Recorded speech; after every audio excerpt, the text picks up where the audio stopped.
So she's here. Ooh, she's Lana really here. Polanski, that's the name she used when she registered the shuttle. No!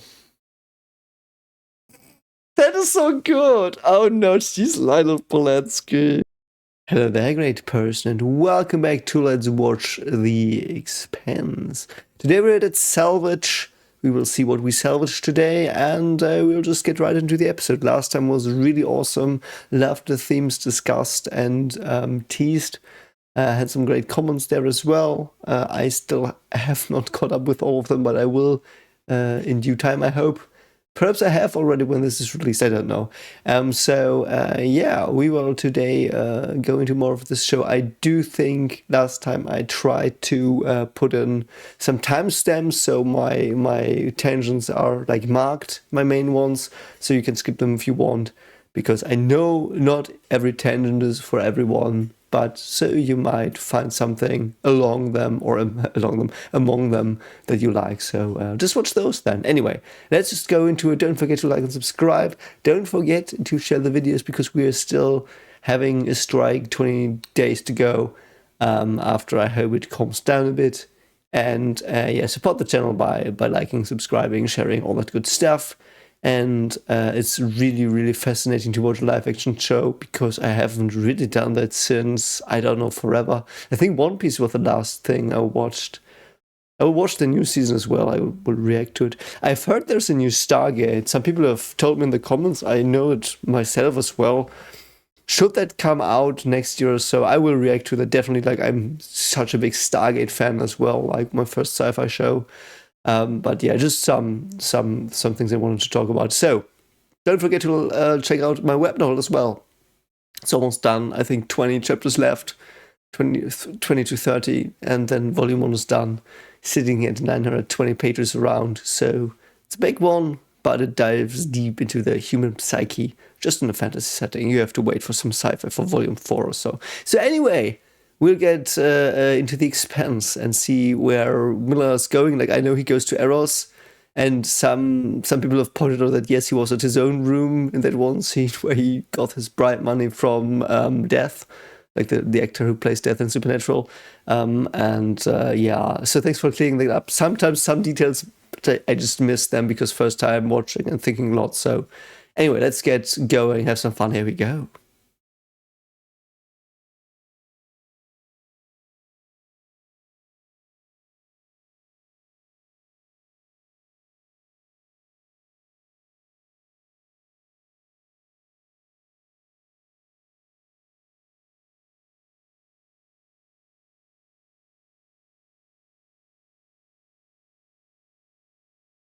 Okay, so here we go. Episode 8. Ooh, that almost looked like a Daedalus class ship. No, it's just a ferry. Love the lighting as well. Like, it looks so raw. I love sci-fi that looks so raw, man. That dude is a cool suit. Almost as cool as mine, but not as cool. Someone pointed out Miller left his hat behind, which I love as well. I did miss that. But he's got her bracelet here. Ooh, yeah, the suit guy. Yeah, let's see what he's about. Oh. First time in space. Oh, really? Yeah, that makes sense, but... Yep. They say if you grow up on a station... Yes. Ooh, really? I don't think so. Oh yeah, agoraphobia. Yeah, I see. He spends a lot more time working underneath things than he does on top. That's fun, man. Love Miller's sass. That's all. You know, if you identify the fear, you can get past it. That's true. That's true. Very good advice. A month for the past year and a half. Why, though? He looks like a salesman. Oh, he's a Mormon. Oh, God. He's gonna go slingshot into space and die. Horrid death, yeah. Oh, God. Like that. Yeah. He's sympathetic.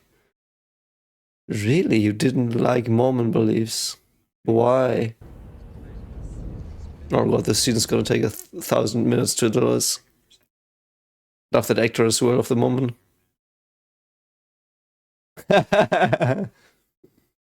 Yeah. we're being honest with ourselves. Oh God. We will be here forever today. Oh God, fuck off. You guys are gonna get on this big ship. Yeah. Like, that could be its own show about the ship, the Nauvoo. What happens when you get out there? Yeah. Oh. Yeah. Holy shit. Wow. Not coming back. But if that is the case, Yes. Yes. to us that we haven't finished our search yet. Oh, fuck off. That's such an excuse, mate. Yeah. Put myself in the hands of God.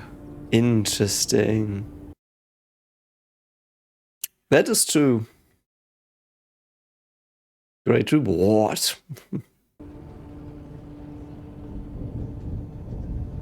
Oh, what's that? Splitting between Mars, Earth, and the world, yeah. You guys might be getting out at just the right time. That is also true. What a scene. What a scene. Like, I don't think we will see that Mormon dude ever again. I somehow have the inkling. That actor nailed it. Man, holy shit, he nailed it. I would love to be, like, acting in one scene once. Like, I think I would be pretty good at certain roles. I think I could do zealotry good. Well, anyway. One thing I also found interesting, and I don't know how much this is important. He goes to Eros. So Eros is the god of love. And I do think Eros is the, like, spicy love, let's say. Like, the love you do with, let's say, trying to procreate, but perhaps not, because you enjoy the procreation act more than the thing you're creating. Trying to stay off YouTube's radar here, but yes, God, I don't know. But yeah, Eros is the passionate love. I do think that's a good translation. A friend of mine is coordinating several school networks in Greece. She's wonderful, and like she does sometimes tell me some of the Greek mythology and like word heritage and stuff, and she did tell me that love does have several translations, and I do think I mentioned that before in this reaction series. But it's interesting because the concept of love is multifaceted. Like, you love your family member, but you don't love your family member like perhaps your spouse. I don't know. I hope I don't know. And I know that people do it. Anyway, let's not go there. So, it's so Eros is the love that ignites people's passion. So he goes there. Is there something about that? Like, is the like in these cases, I always wonder to myself, because I know how writing works, at least in my process. Sometimes you just write something in, and it's in the end, it turns out to be really, really cool because there are hidden themes that you didn't even realize. And one moment,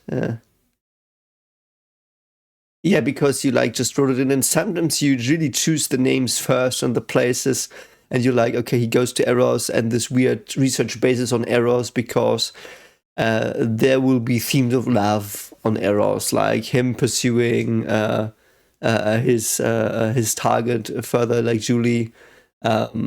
And he seems to love her a bit. I did think he played Andrews, but Dawes. I did think he played him, but he might have not actually played him. He just might have told him the truth. It was not mattering to him in the situation to get out. But perhaps he's going for love because he's let go of everything he had just for Julie, or arguably for his conscience and for his honor. Which is awesome. So anyway, he goes there, and I wonder if Eros will be something that is important. And the dialogue here is interesting. So first off, agoraphobia. That like the little sequence about fear, that's like very crucial to understand. I don't know how much you know about neurological processes that are like showing up as fear in your everyday behavior, or even your not everyday behavior, like in stressful situations. So basically, what happens in when you're afraid is and this is roughly summarized. Like there are more nuances to it. So look it up for yourself if you're more interested in it, and you will see that it's rough. But fear is basically a very, very primal state. I would say it's a reptilian brain state. It's one of the first emotions you have. Fear is something that makes you move away from something potentially dangerous to preserve your DNA, let's say it like that. The same way the Procreation Act preserves your DNA. Like not the same way, but like the same ideas there. The more primal emotional, or not emotional, like it's just the marker. The motivational circuitry in your brain is focused on survival. And survival is not die of heat, of freezing, not die of predators, and trying to procreate. So we do have the, let's say, the lust circuits to procreate. We have the anger circuits to attack, the fear circuits to run away, and the exploration circuit to get more information to handle potential future things better. And you've got the happiness thing. But they're very primal, like they've been there from the start.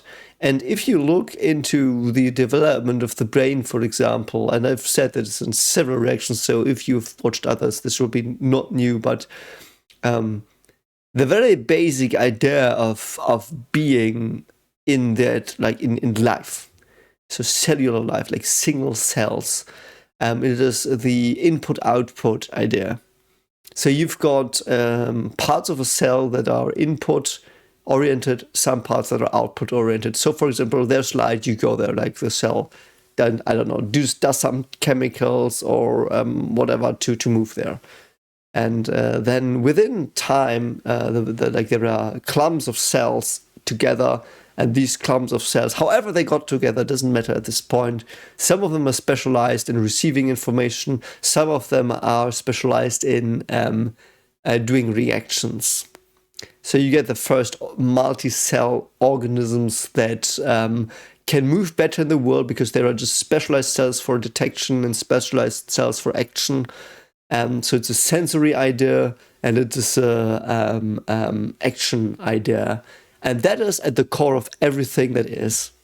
And I mean, that's my main area of expertise, like in psychology. Like, I am probably one of the world's leading people in describing learning through abstraction. I think I'm the first person ever to actually quantify abstraction processes, which is cool. But, it's like that's my main area of expertise. And this fundamental idea of having sensory input, pattern recognition, and action based on that is the fundamental thing of everything we are. Everything. There's nothing more fundamental. And if you have that fundamental idea, and I'm sorry, it's just my area of expertise, it will turn into lecture now perhaps a bit, but it's the most one of the most interesting things I know, and it's the one thing I work on getting more knowledge for humanity. So it's at my heart very, very much. If I know you don't say it like that, but you know what I mean. And so that's the first thing: pattern recognition and action upon patterns.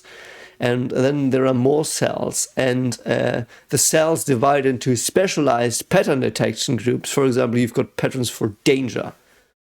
Danger might be a spike of heat, and the action might be running away as fast as you can, or swimming as your little cell blob. And the asinine, incredible thing is, it's still in us. Those things at the beginning, like just this pattern recognition and immediate action without thinking, without any mediation, without chemical reactions that are like evaluating stuff, and just pattern doing, that's still in us. And you can see that if you put your hand on a stove that's hot, you will just pull it away. You can't change that.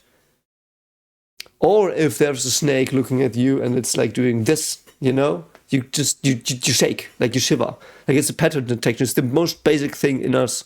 And it shows beautifully that the brain is just built upon the first experiences and them elaborated into this complex multi-layered, multifaceted, multi-purpose thing. It's the brain, but in the end, it's the core of everything. Is this sensory patterns, or I would call them Gestalts, like meaningful patterns. It's German word, meaningful patterns, and actions, functions that are connected to them.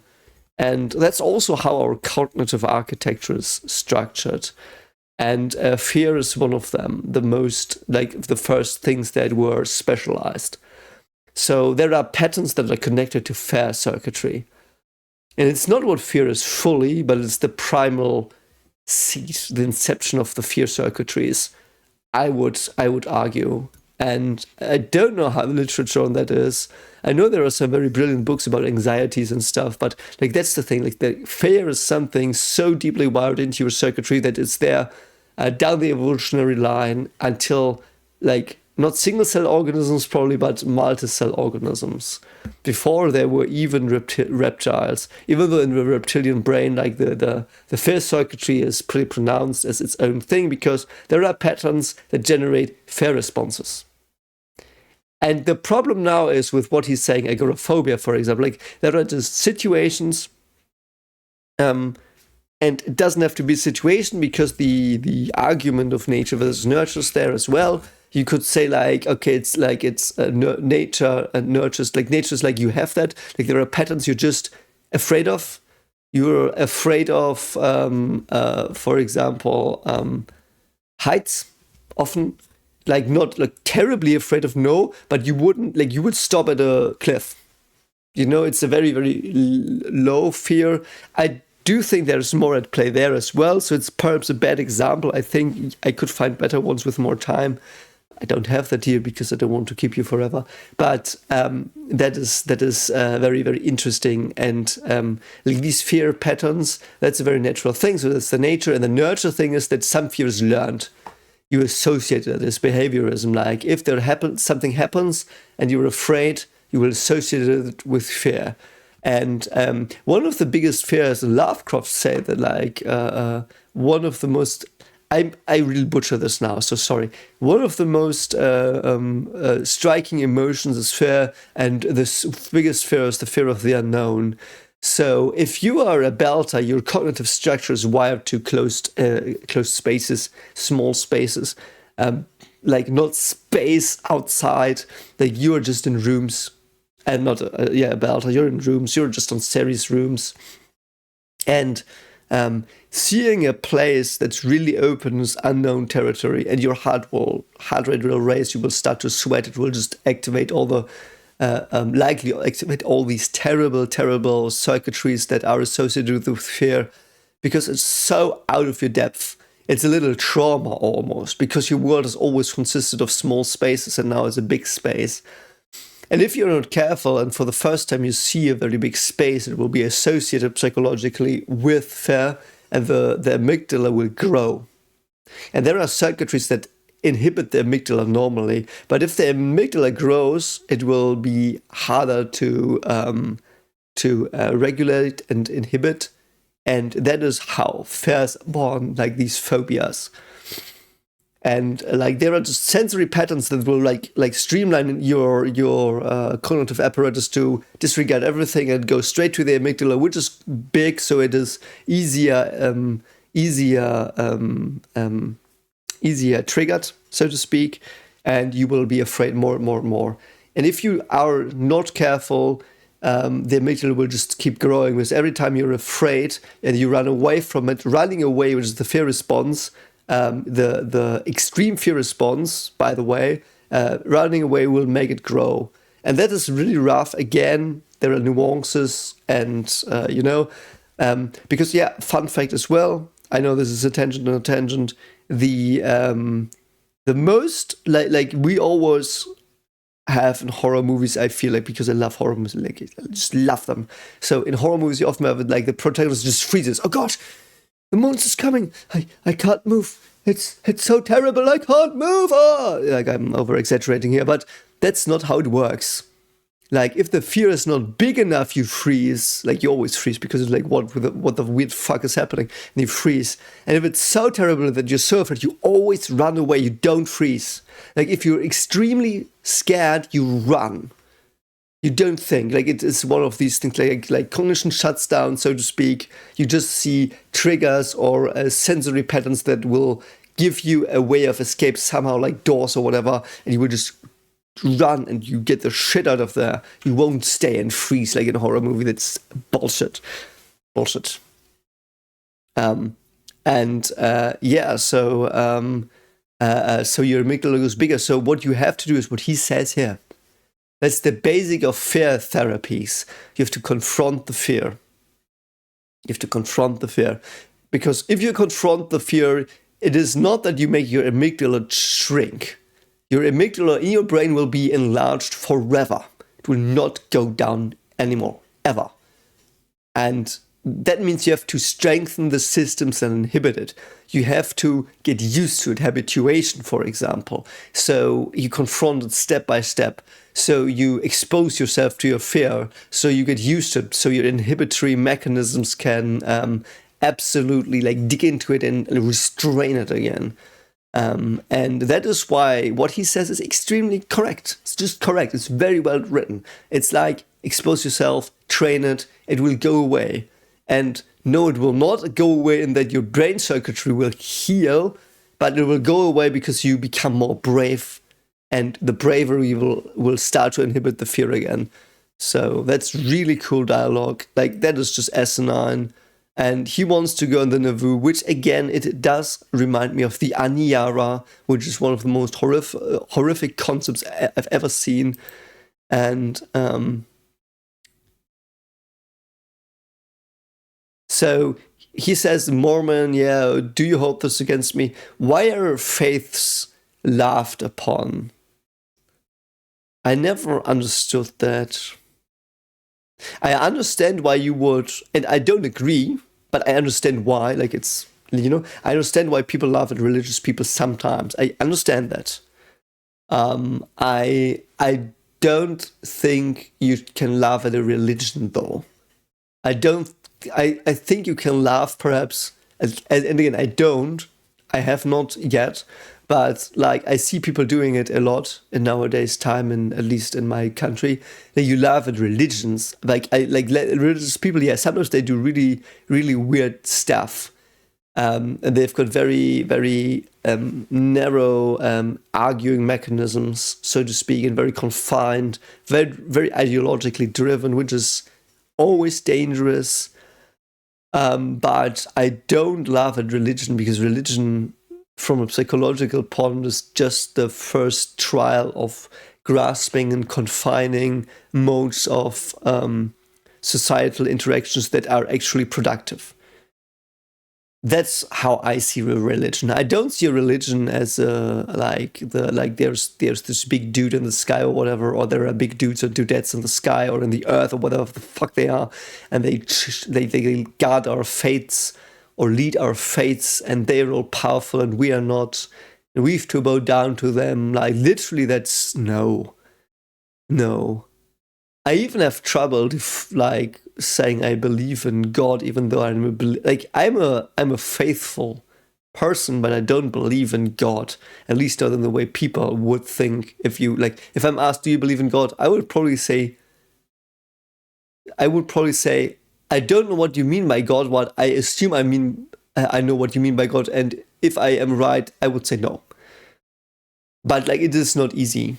I've talked a lot about this in the orb reactions, the movements of the earth, which was faith and science.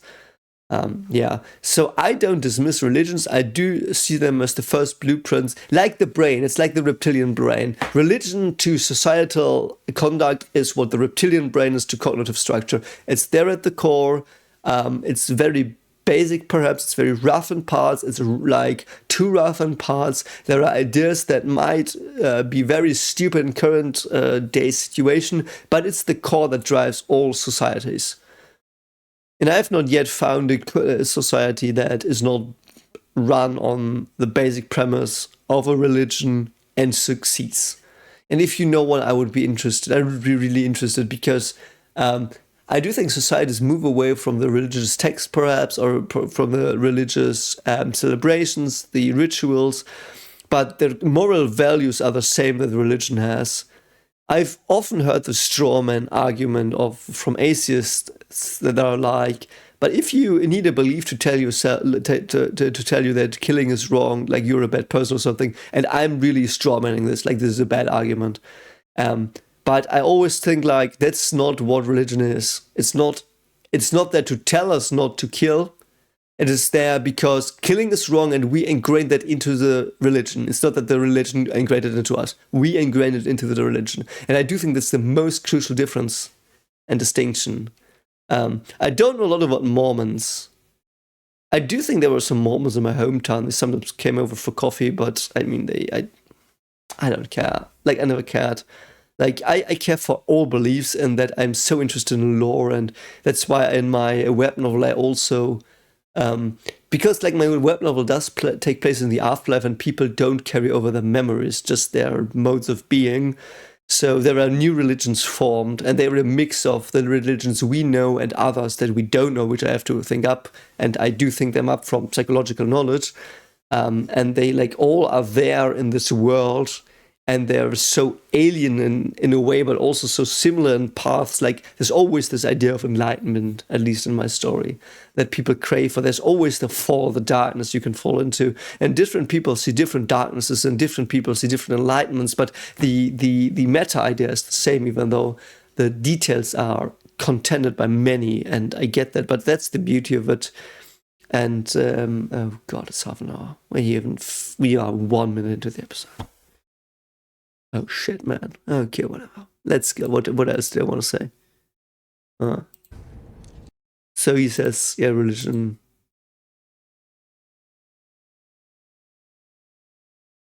What happens if you're out there and there's nothing? I mean, this for me is nihilism, whatever you pronounce it like, against faith. And I'm not a fan of nihilism because I do think nihilism is just a cognitive idea. It's not a lived idea. And I have had phases in my life where I was at the bottom of everything. I was not at the bottom of everything as other people are. Like, I'm a pretty cushioned man. Like, I've had very, very harsh things in my life happen. But I always know other people have it worse, and they sometimes don't get out of it. So I'm not gonna say I had worse.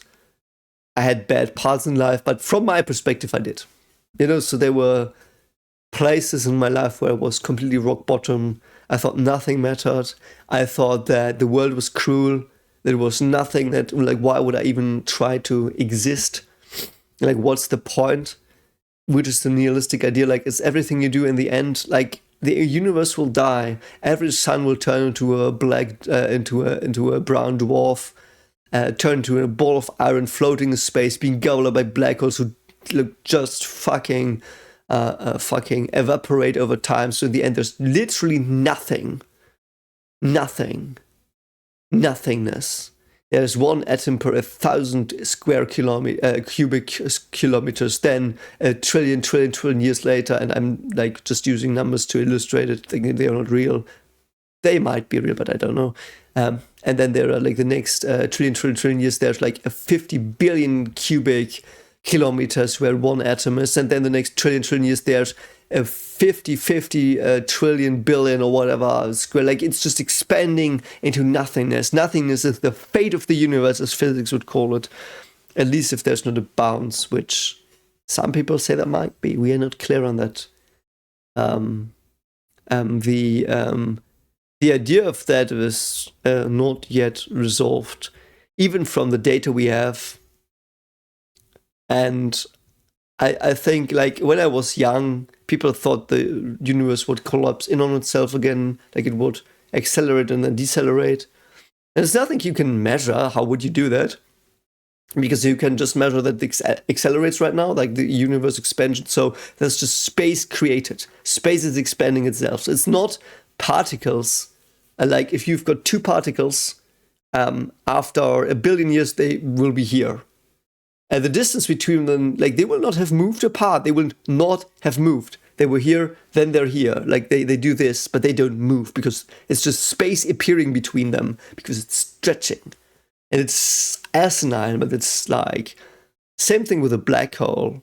it is like many people, I think, don't know this or don't get it, or I don't know. Tell me in the comments if you did get this correctly before. But like, if you would fly around, let's say, like 1 meter diameter, like a disk with a diameter of 1 meter, you would have like 2 pi.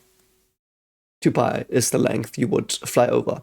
But if you are around a black hole with a radius, like the Schwarzschild radius of 1 meter, like it would not be 2 pi, it would be 1 pi. Like, it is not 1 pi exactly, but it would be a different number that's smaller. Because the space around the black hole, it's just less space. It's so weird. But that's general relativity for you. And so the universe expands always, and space is just created, and it is created at the current pace it is going faster and faster and faster and faster. So everything's going to be ripped apart into nothingness. Black holes are being ripped apart. Everything is ripped apart until infinity, until every atom is infinitely far from itself, from the next one. And that's the fate of the universe. Nothingness, nihilism. That's what we say. What would you say? And the thing is that we can't measure that. Like, currently it's accelerating. It might be just accelerating, decelerating, and collapsing, and we don't know. We just measure one certain frame. Actually, let me put up a paint again. And I mean, we're 2 minutes in at almost an hour recorded. No, not an hour, half an hour. But let's go to paint.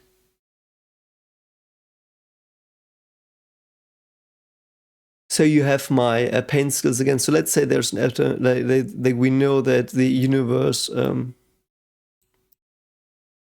This is a very bad ref graph. So, oh god. So there's time here, and there is a space. Let's call it.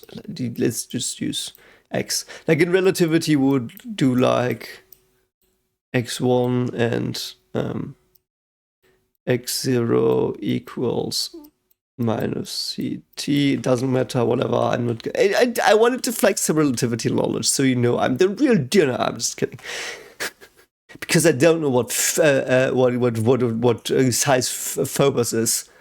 I must be a charlatan. I don't know anything about physics. I have to be clear. Like, I don't. I'm sorry. It's like, it was so ridiculous. Those comments were so ridiculous too. Anyway, so like the space, like this is the space between two particles. Like, I will try to really badly write it down with my mouse. And I know I don't have a tablet. I can't afford it. I just bought a house. So between 2 points. Oh God, I'm so sorry. This must look so stupid. If I had a blackboard, it would be quicker. So the distance between 2 points. So like you've got 2 points, and with time they will just go away. So you measure that. Like you measure that all throughout human history, and you measure this. Okay. So our prediction would now be, because we are like Murphy's Law. No, it's not Murphy's Law. It's Occam's razor. I'm sorry. I'm sorry. It's late. So it's Occam's razor, like the easiest solution is the one. So we would just be like physicists, like, yeah, it's linear. It's like gonna be like this. So with infinite time, the distance becomes infinite. Okay? But we don't know if this is what it is. It could also do this. We don't know. Like the data sets is so small. Like it's just this little interval of data. It might do this. It might also do this. And we just rip apart immediately. Or it might do this. It might oscillate. We don't know. It's just a little sample size. Yeah. So that's what I wanted to say about that. So in the end, there is nothing. At least from the most simple model, there's nothing. And I was like, yeah, that's true. There's nothing. My children, like, and I realized that, like, I think 4 days ago, and I was so afraid, and like I got sick in my stomach. And I was like, my children hopefully will have children. They will have children. They will have children. There is gonna be a day when they will realize humanity is over. One day down the line, if if the people after me, my family line, if it survives somehow until the end of humanity, and I know it won't probably, but if it survives until the end of humanity, there will be a day when the person coming after me, like the last one, it's not an ancestor, the predecessor, no, not predecessor. You know what I mean, the people after me. my descendants, yeah, if the last of my descendants looks into a black hole and it's going to be the last one, and it's going to be the last person being eaten up by a black hole, because everything, even if humanity endures through billions, there's just coldness. The cold, the void, and death. And it will be for a person in my future, in my bloodline, if everything like at least works out until then. You know, and it was horrifying, and it was so sad, because I imagined someone that is like descendant from me in the future dying in terror and horror, staring into the void or cold or black, because there's no light anymore, and they are terrified beyond belief, and that will be the last whisper of humanity going out, like a fading candle that will never light again, because there's no light anymore.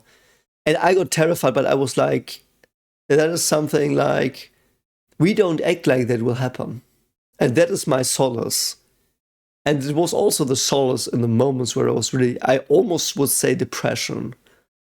I would say I don't use that lightly, because I know depression in the clinical sense is something very severe. And there are different kinds of it and stuff. But I think I got close to a clinical depression in a very down moment. Like, very many things went wrong in my life, and I was there. And that was the solace. Like, I was like, but I still eat. I still go to McDonald's, whatever the fuck, and I eat my burger. I go to a pizza place, and I still watch a movie, because I'm interested in the movie. So the moment drives me forward. And even if I know everything might be nothing in the end, even if there might be nothing, like he's not even doing the really sucky thing like I just did with the end of the universe. He's just being like, yeah, this, like, you will arrive and all of you will be dead. But what if everything was dead? But yeah, that's like, it's the nihilism argument. He's making you like extrapolated what I did. But I hope you still understood that it's the same argument at its core. And I was like, but I live like I want to live. And I have things I like, and I want to do those things.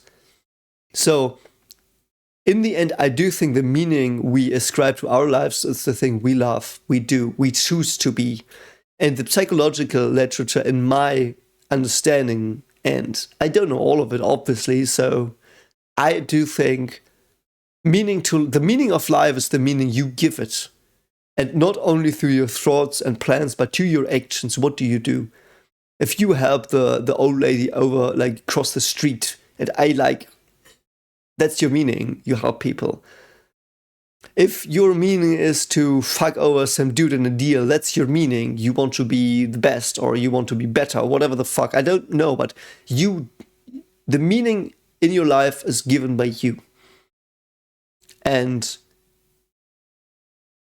you can think of scenarios of the future, because that's what your brain does. Your prefrontal cortex basically does project the future, so you might have better chances. Like, because the idea of the future is something very human. Animals, as far as we know, don't really have that. They don't have future planning. We do. It's what consciousness is, or a part of it. And I really love that. And it helped me a great deal through depression-like phase. And I will not say I had depression. I'm not going to dare that. But it was a depression-like phase. I felt like crying every day, all the time. Everything was hollow. The world was distant and dark. I was alone. And I was like, I still went to get some food. I still got up and got some ice cream. Like, I didn't really get ice cream. That is more like a tropey thing I just say here to illustrate it. But you do stuff. You do still stuff that comforts you somehow. And if you find that you do it, that means you're still, like, your body is not aligned with your thoughts. Your body wants to keep going, wants to find meaning and live it. Anyway, so there's nothing. And that is the we haven't finished our search. That I do think, and again, I'm overinterpreting the shit out of this. I do think that's the point. If you find nihilism, you're not done with search for meaning yet. Because nihilism is a step in the search for meaning. And it was a step for me as well. I do think it's commonly a step, but it's not the end. I don't think there is an end, because if there would be, we would all be monks or whatever the fuck we would be, knowing the truth. And we are not. We look for the truth. It's like a model in physics. You try to get to the truth. You do ideas, you try to act them out, you make them stick, but in the end, they might not stick. Anyway, so what else does he say? I mean, we're almost at 3 minutes of the episode. It's very good. Like, this actor is awesome. Reminds me of Jonas from Stargate. Yeah, with great risk, it becomes, something you have to take a risk. I will not go into that. It will probably come up on the show knowing it, but yeah. Okay. So 3 minutes and 10 into the episode. Oh god, fuck me. Like this, I don't know. Like I'm gonna be honest here. I don't know how this is, like, how I'm going to record this. I don't know. I do think the stuff I talked about was most of what I really can talk about on shows. So we might not have tangents like this anymore. I don't know. It's really weird for me, but it's just like, I don't know if it's because it's live action, because the people feel so real. Perhaps that's why I really dig into these ideas of humanity. I think that's what good stories do. They make you think about this stuff. And as always, I might be terribly wrong on the things and ignorant, and it's your place to challenge me on all of it. I mean, that's how it is. I challenge myself on all of it. That's why I did away with nihilism. I challenged myself with that idea. Challenged myself with my Christian faith and did away with it in several parts. Like, I do live Christian-like traditions because I see their value, I understand it, I think. But yeah, it's like, these things are so complex, so hard, man. And I'm just a fucking idiot in a chair. And an idiot, I mean in someone who doesn't know. That's the Greek way. Idiotos. Idiot. It means the one who doesn't know. Like, it doesn't mean I'm stupid. Like, it's just I don't know anything. I feel like I don't know a fucking thing. They don't know what the size of Phobos is. Phoebe, whatever. Phobos. Anyway, I have to go to the loo one moment. Okay, so where did they go to now? Love the asteroid texture. That looks very cool. And I love that they now have the navigating thrusters. Asteroid Bravo Alpha 834024112. There's many asteroids. How many asteroids? Holy shit. Notes we were given. Okay. It's just a rock. No, it's not. What's gonna happen here? Let's have a look, see. You got it, Chief. How fast is it spinning? Will you just bump into it? What is that sound? Oh, it's not. Why is it not moving? They probably just adapted to its speed of turning. It almost looks like a submarine. I love the parallels between space and the sea. Oh god, what is that? Reminds me of the Putty Cave incident somehow. Oh god. Right there. Inside that crevasse. Oh god, what is it? Don't fucking horror film me. What is it? What is it? Oh, what is it?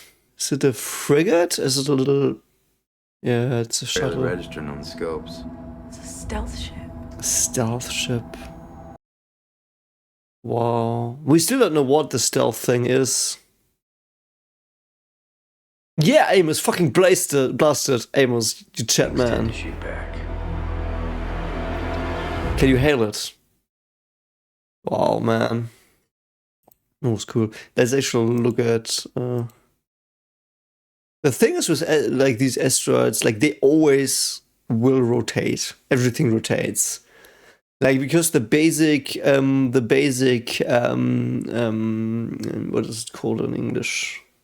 Properties, let's say, I know that's not the word, physicists don't shoot me. The basic properties of objects in mechanics are a momentum and angular momentum, which means that something is always characterized by its mass and how that mass is moving linearly, translations, and how it revolves, so revolutions, rotations. And with those two, you can pretty much describe all mechanics. So every object does have that. Every object has movement and every object does have rotation.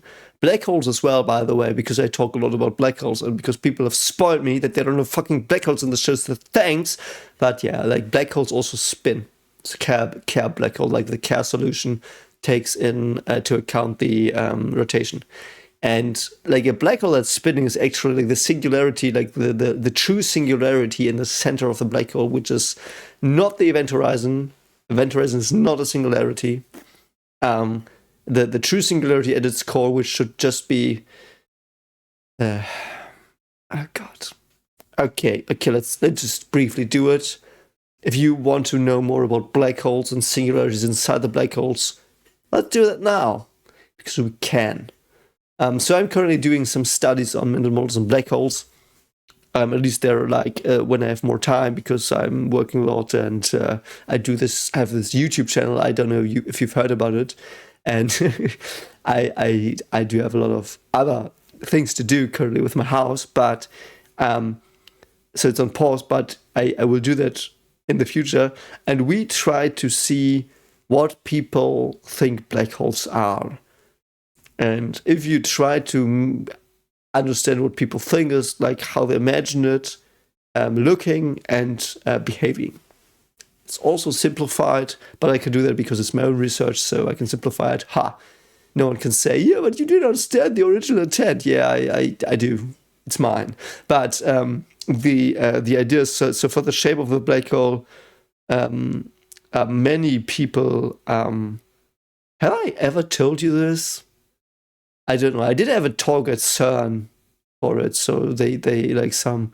So there are people that do educational research workshops at CERN virtually, so around the world, and they are friends of mine. So they invited me, perhaps because they're friends.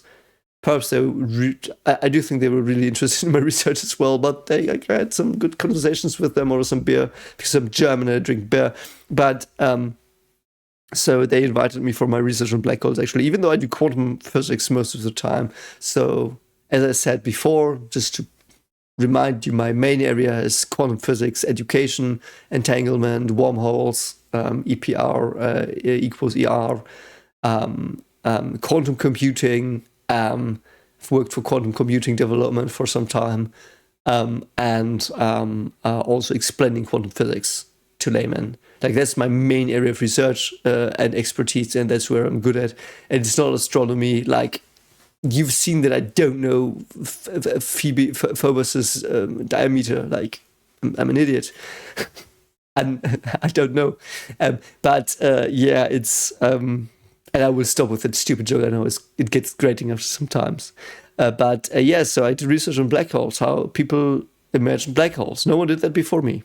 I don't know why. Like, wouldn't you assume that, like, if you do research on how people conceptualize things in physics, you would take the most interesting topics, black holes? No one did that. So I did. I was the first person to ever categorize and order and measure common ideas and misconceptions about black holes. So, for what it's worth, I mean, technically it was also a master's student of mine, so it was her thesis. She did a brilliant job, and we did publish a very, very long, overly convoluted paper, because I was very young when I did it. But I do think the content still stands, and the black hole does have several misconceptions. And I will tell you when I've given some water to my daughter, because she's currently crying. Let's see. Yeah, anyways, it took a bit longer. Not for you, but for me. So, but let's continue talking about black holes, because I can. It's my channel and I want to, and I hope you like it. So they do have basically 4 properties that characterize them. And you now can think for yourself, what are those 4 properties? I mean, I'm already giving a lifeline. I say it's 4. It's no more, no less. Always 4 there are. Yeah, I'm just joking. So it is charge, it is mass, it is angular momentum, and it is momentum.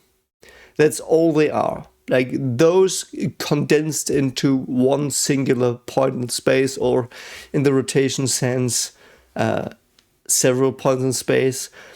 And many people do have misconceptions about how they look. I don't think nowadays they have that many misconceptions as when I did my study, because Interstellar came out and they had a very good depiction of a black hole. But you know what? Let me actually show you the results a bit.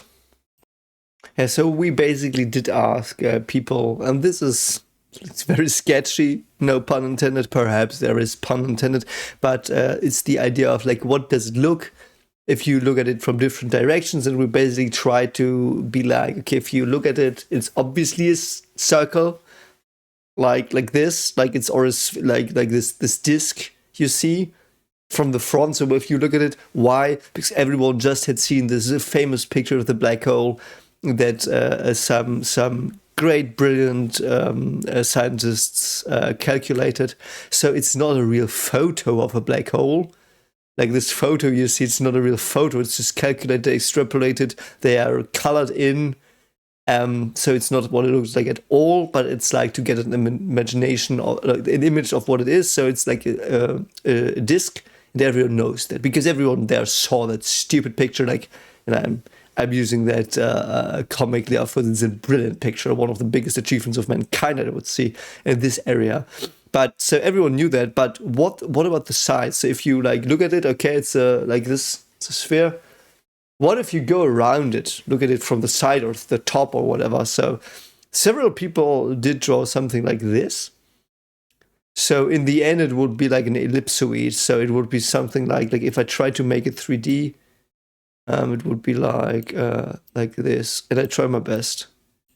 So black hole, if I had like lines like a globe. So it could be this shape. It could be the round shape, which is like this one. Like, I hope I make it clear. It could be like just a disc floating in space. So the front is this, or the side is this. So it's really a disc, or it could be like a funnel. So like you fall into it, and like this funnel is already like this.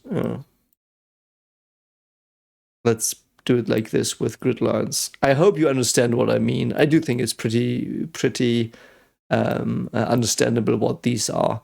So except for this, like this is hard. Like it's really just a disc in space, like two-dimensional circle, and like so to speak, filled with black. And those are the only ways people thought it would look like in 3D. And the correct one is, from what we know currently, is B. But most people say it's either C, D, or A. So no one really got it correct.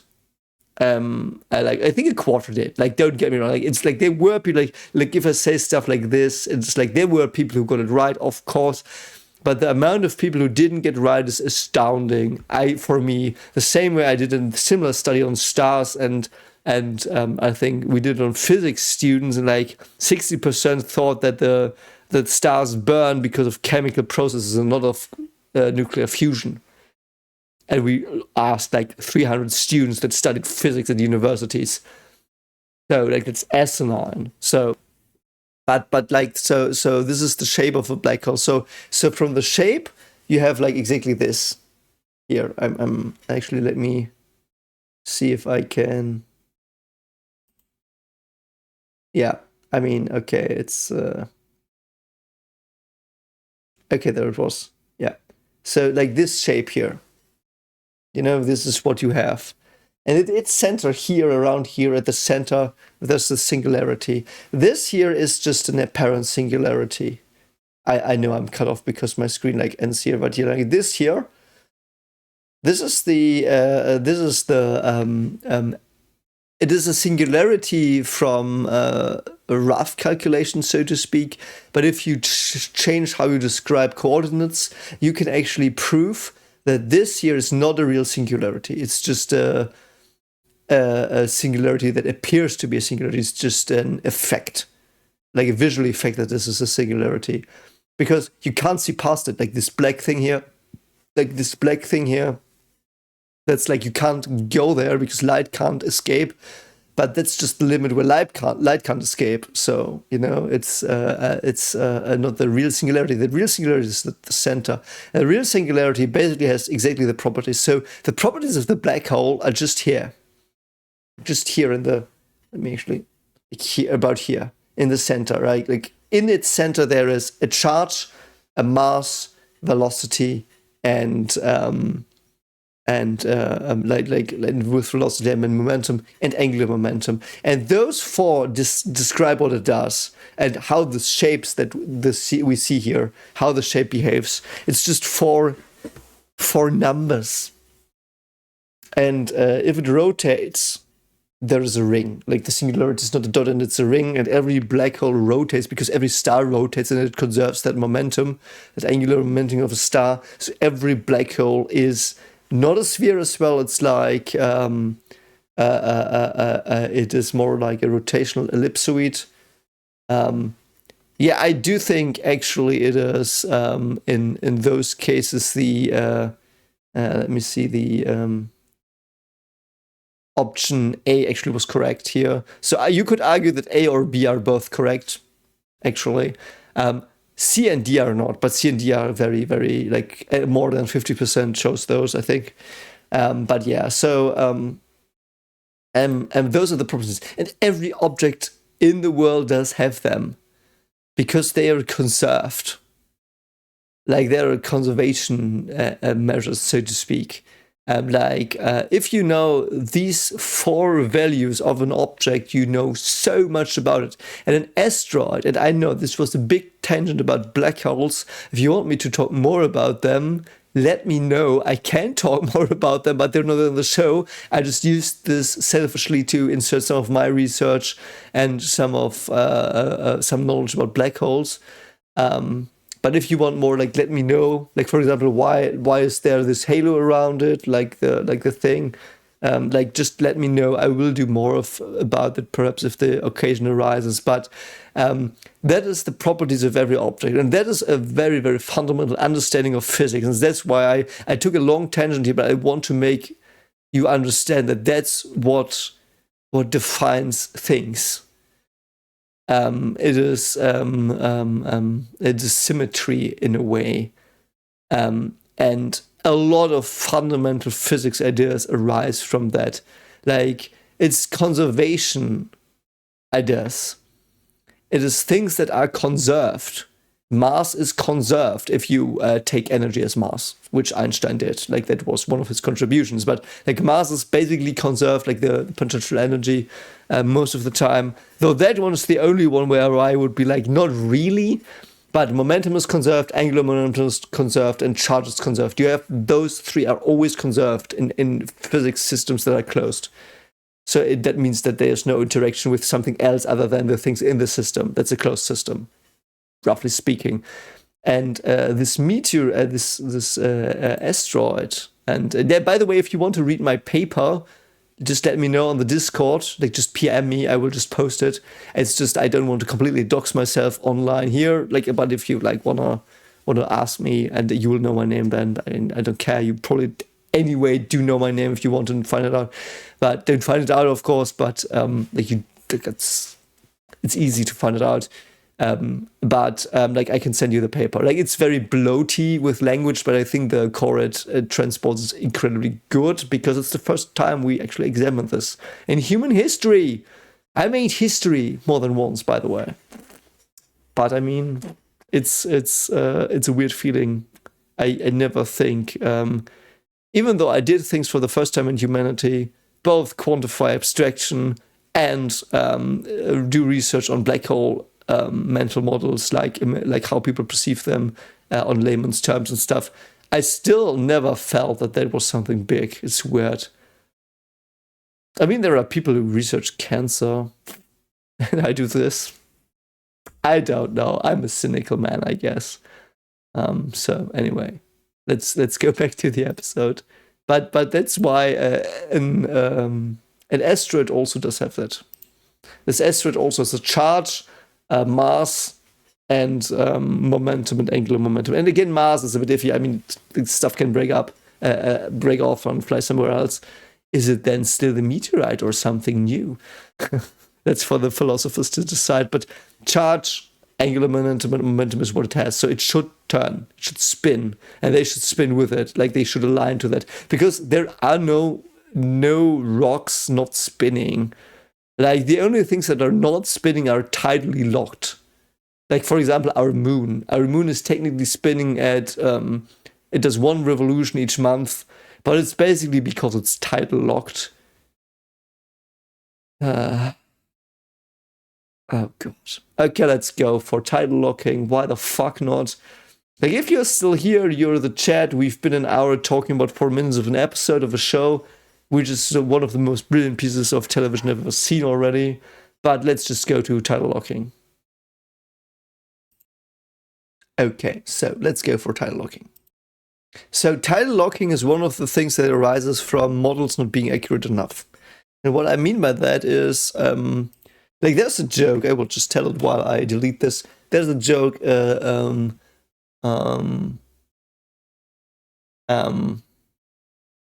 about a cow. What is a cow for a physicist? And a cow for a physicist is a little ball in the vacuum of space. And that's the joke because everything is approximated by being just like a point mass and without friction, without like gravity most of the time. Sometimes gravity in school, but yeah, anyway. But this is not it. So basically, if you have the, oh God, so I'm sorry, the Earth, like just do the Earth. Let's prove how fucking bad I'm at like geography. Let's have Italy here. My new PhD student is from Italy. He's awesome. Taught me a lot of stuff already. But yeah, this is Africa. This is like Middle East, whatever. Like it's Russia, and like I don't know, it's bad. America's here. America's also here. You know what I mean. So the moon is here. Normally, you would in normal models you would do this. Because the moon is a sphere. Like, and because it's a sphere, you can approximate it by just this dot. And because the Earth is basically a sphere, let's make it spherical. Earth is more like this. You know, what I drew was shit because it wasn't a sphere. But we approximate Earth as a sphere. And then the thing we do is, and that is something we can't do when we do tidal locking. And tidal locking is basically the same part of a body always facing the other. So we always see this side of the moon, and it has a face. It's like very friendly face, and it has a nose. No, it doesn't have a nose. So my daughters would say it has a nose. My daughters always explain everything to the moon, like, look, moon, look, I found a new plushie. Like, they always go to the moon. I teach them a lot about space, so I don't know, perhaps that's why. Anyway, so like there we always see the same side of the moon. It's because of tidal locking, for example.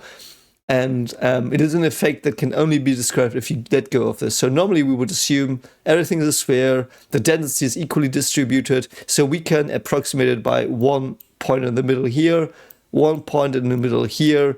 So we condense this whole mass into this point, we condense this mass into this point, and then we have things like we can calculate the gravitational force.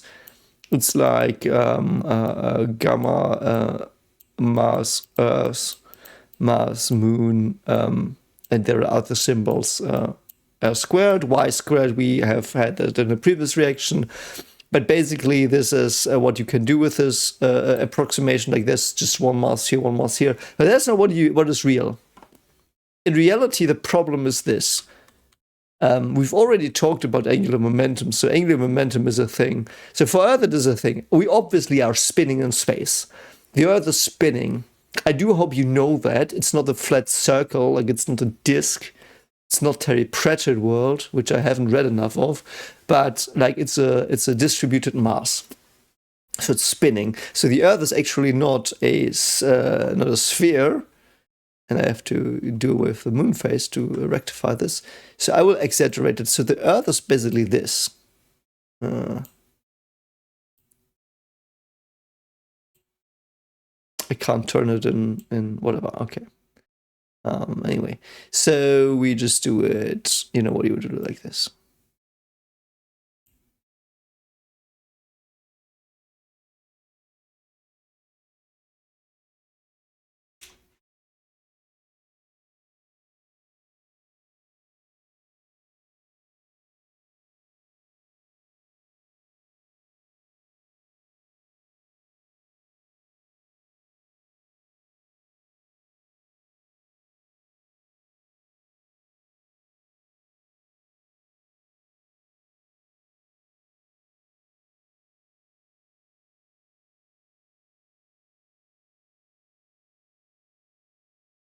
Okay, so I did do this now. So Earth is basically this. So it's rotating, and it's a rotational ellipsoid, it's called. So it's not a sphere. So there's mass, like there's more mass on the, like in this direction, like in this direction and in this direction. And the moon is a bit the same. So the moon is also not having a perfect distributed mass because nothing has. So for example, if I would really exaggerate it, and if I would give the more mass one of the sides of the moon is the more shape, it would be like this. This would actually be the moon's shape. Okay, I'm exaggerating terribly. But you already see that, like, this, like this part of the moon has a lot more mass than this part of the moon on average. So if it rotates, it's basically like it will be every time it moves away from the Earth, it will be slowed down because it wants to go back, and every time it moves into this direction, it goes back. So it will rotate the moon. It did rotate normally when it was created, but then it there was a point where it was like this. It got like it oscillated more and more and more, and then it got the more mass side got basically like it gets drawn to Earth more. So it basically froze because it's like if you have a pendulum swings and it will just go into the rest position, and the way that way the moon did swing and it get into the rest position because like the mass is drawn to Earth and there's more mass on one side, so it can't rotate anymore. If it would rotate this way, it would just go back because the Earth pulls this mass in. You know what I mean? And that's it's just purely a phenomenon of angular momentum. So the angular momentum of the moon is actually transferred to the Earth by that. It's this S9. So the moon has basically a very like an angular momentum of like always facing the Earth, which is like there is one, but it's basically the least amount of angular momentum it can have. So the moon is always frozen in place, always facing us the same way. And the black hole has so much gravity pull that it does it to almost all objects that are close. So almost all objects in a black hole are tidal locked. And Mercury also is tidal locked to the sun, I think. And you will shout at me again if it isn't, but I do think that is the case. And that is why Mercury's years are basically the same as one Mercury day, or half of it. Let me actually look that up. Yes, so Mercury indeed is tidally locked to the sun. It is a special tidal locked because it's not like one-to-one like the moon. Like it's not like it's always facing the same side to the sun, but it's also rotating because it has a very elliptical orbit. And the details I've not looked into, I have to admit. So this is one of the things I don't know why exactly, but because Mercury's orbit is elliptical, not spherical, like circular, and it is just the balance. Like, I think that's an argument you can swallow. It's the balance in Mercury. So the Mercury day is actually longer than the Mercury year. So Mercury does need to have 1.5 revolutions around the sun, or orbitings around the sun, and then just one day has passed. It's pretty asinine. So it's the only planet that has longer days than years. Because of the tidal lock. It's so awesome anyway. You know what? We should watch the show I'm reacting to, because that's what I promised in the title. So I'm like, I don't know if even anyone is still here after an hour of me talking about 4 minutes of a show. I will probably break it up, but anyway. That's too many stars. You don't see that many stars in space. But anyway, so we do have a... Oh, is that the Nauvoo? Is that David with a trumpet, or is it an angel with a trumpet? It isn't a biblical... Yeah, it's the Nauvoo. I mean, it doesn't matter what shape it is. In space, nothing has friction. It's interesting that so many things are golden here. Or is it just the... Oh, is that the whole spaceship? No, it's Tycho Station, okay. So they literally just shoot a statue of something, yeah. Anyway. If I poke the wrong node, I'll wipe out all data. A lot of Martian soldiers gave their lives. Yes. Oh, he doesn't know. Okay, I'm intrigued. Does have the ships, though. He got it from Dawes, I assume, so they indeed do work with the... Okay. So, Martian Man. Hi Holden, are you not gonna uncover his secrets? Oh. I'm probably chatting with my wife, mate. I love that we have a weird third character. Loved him meditating in space. Looks dead.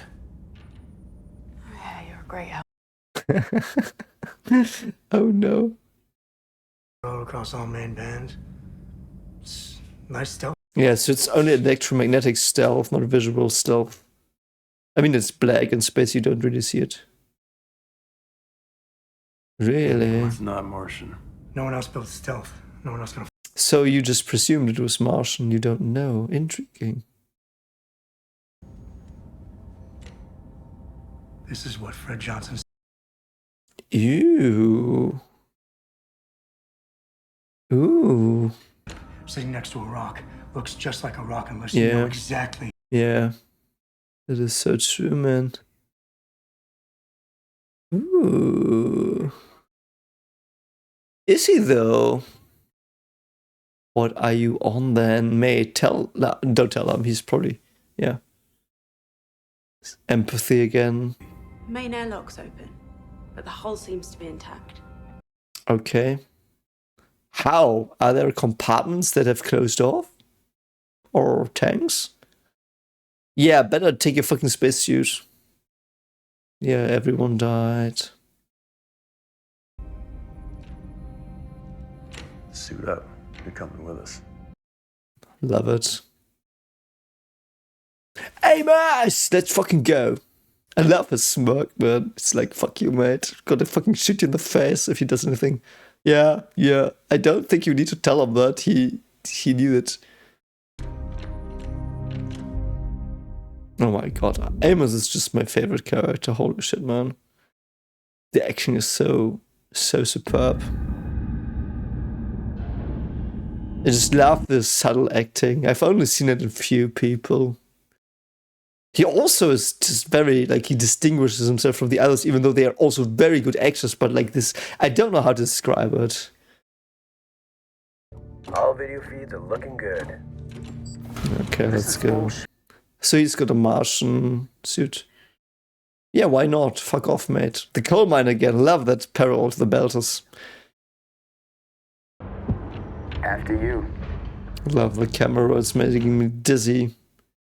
There's no up and down in space after all. Oh, good God. Who's there? Who's gonna be there? There has to be someone. It's either information or a person. Oh, the blood. Holy shit, man. Why is there so much blood? As if someone scratched the fucking walls, man. It's like, I don't know. Don't you see that? Yeah, it's 3 though. Oh, Jesus fucking Christ, man. Reminds me, I still have to watch Alien. I might watch that one day. I haven't watched many movies that I should have watched. His screen is cracked. Did Amos hit him like the Martian dude? Not the Martian dude, the Tycho Station dude. Oh, good fucking God. Are you gonna jump scare me, you shits? What is that? P? No. Oh, a psycho cell. Oh God, who was in there? Who got out? The latch is broken from the inside. Oh God. Oh shit, man. Not good. I mean, it's almost white torture, these setups. Oh man. Don't. The Nagata. Don't jump scare me. Fuck off. Fuck off, don't jump scare me. Okay, it's just a suit. It's just a suit floating in the wind. Though there's no wind here. This is definitely not a Belter ship. That's so weird. Is it Julie's ship, though? I thought she was on the other one. Is it what we saw in... Oh, the Scopula, yeah. Holy fuck, man. This is so fucking weird, man. That explains what happened to the crew of the Scopuli. Yeah. They went on the spell. So they were mental warded, assume, whatever the fuck. The one that killed the can. Oh, it was, yeah. But why is everyone gone and dead? Holy shit. Holy shit. What are you gonna do? Revenge? No, you won't. I don't think you're the person. You've got too much empathy, Holden. I'm gonna check engineering, see what shape they react. No! No, it's the weird fucking space thing. It's that thing that ate the corpse and spit it back out as a zombie. Oh, God. Oh, no, don't jump scare me. I know this. I know these scenes, this setup. It's gonna be a jump scare. You fucks. You fucks are gonna jump scare me. Flight deck's gotta be upstairs. Oh, God. Ah, God. You guys need more eyes over there. Let me see what I can give you. Fuck off, mate. Ah, thank fuck. Man, I'm so tense. What the fuck, man?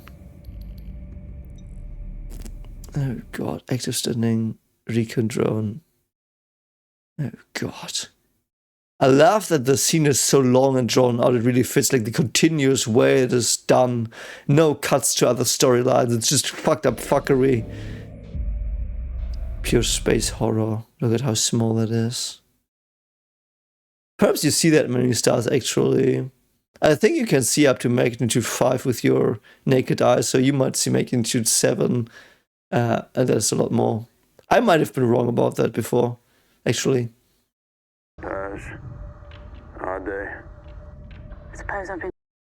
Oh, God, man. I didn't exactly sign on to the. Why did you sign up on it? Don't stop! Fuck yeah! Tell me your fucking backstory now. No! Fuck off, you fucking blue-belling shitty fuckfaces! Time to be chatty. Oh, God, man.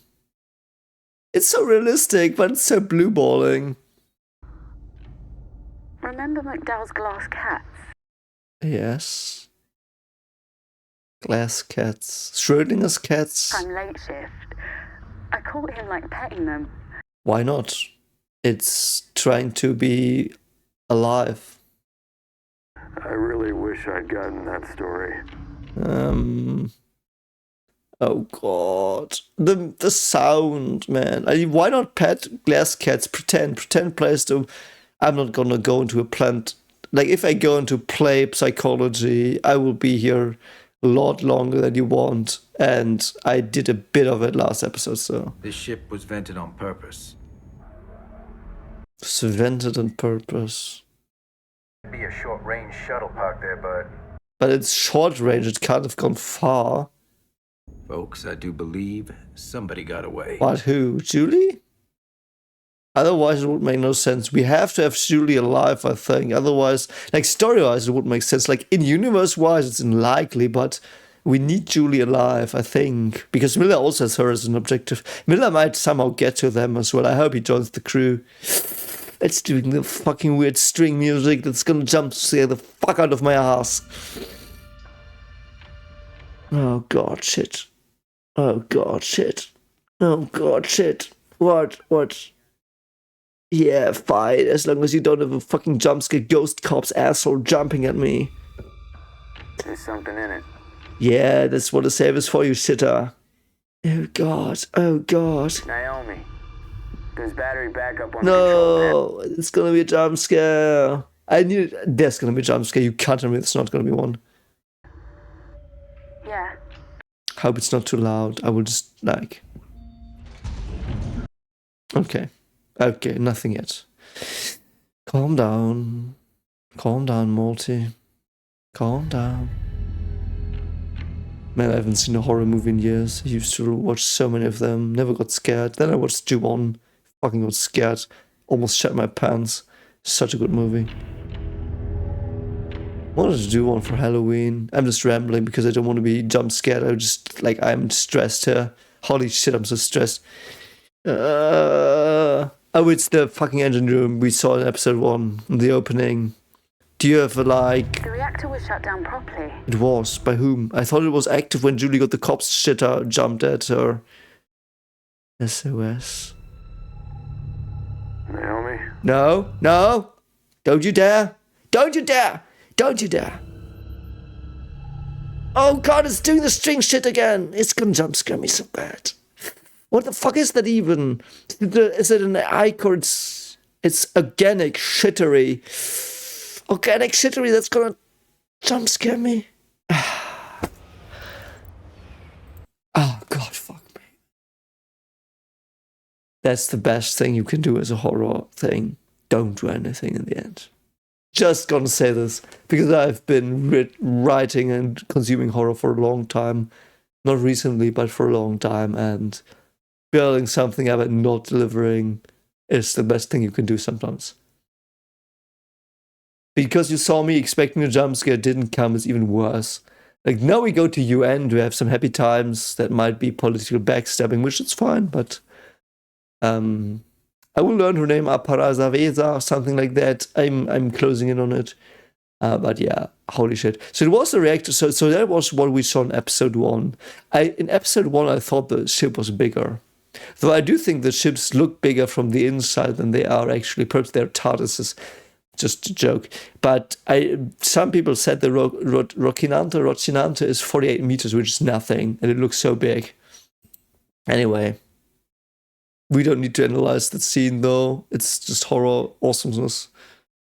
No. Oh, really? They wanted to know why a UNN battleship was... Really? A story about reactor malfunctions and an urgent need for temporary dock. Okay. Of course they didn't. They're not fucking stupid. On the doorstep in 3 days, and that's not enough time for Fred Johnson to dismantle and hide in the... But it's not, as we know that now. First place. We'll find something. Sir, if we board and search that... Yes. Yeah, no one cares. That way. They'll think we're lying, and the OPA will make sure of it. Yeah, DOS will make sure of it. Yes. Secretary General's orders. You'll turn him into a martyr. Yeah, those are the worst ones. Holy shit, man. So you just assassinate him. Oh, it's this dude, okay. Isn't that the guy from Mars she backstabbed? Accidentally? Frank DeGraff was found dead in his home this morning. Oh no. Oh no. Wow, that lip quiver, that actress nailed that. Oh no. She killed him. I'm so sorry. Wow, that actress, holy fuck, she nailed this. We can finish now. No, yeah, you distract yourself better. That's actually really sad, man. I really liked him. Yeah, so that really does suck. I do think that he really did take his own life, though. I don't think he was murdered. He might have been murdered knowing that this is also showing political intrigue, but I don't think he was really murdered.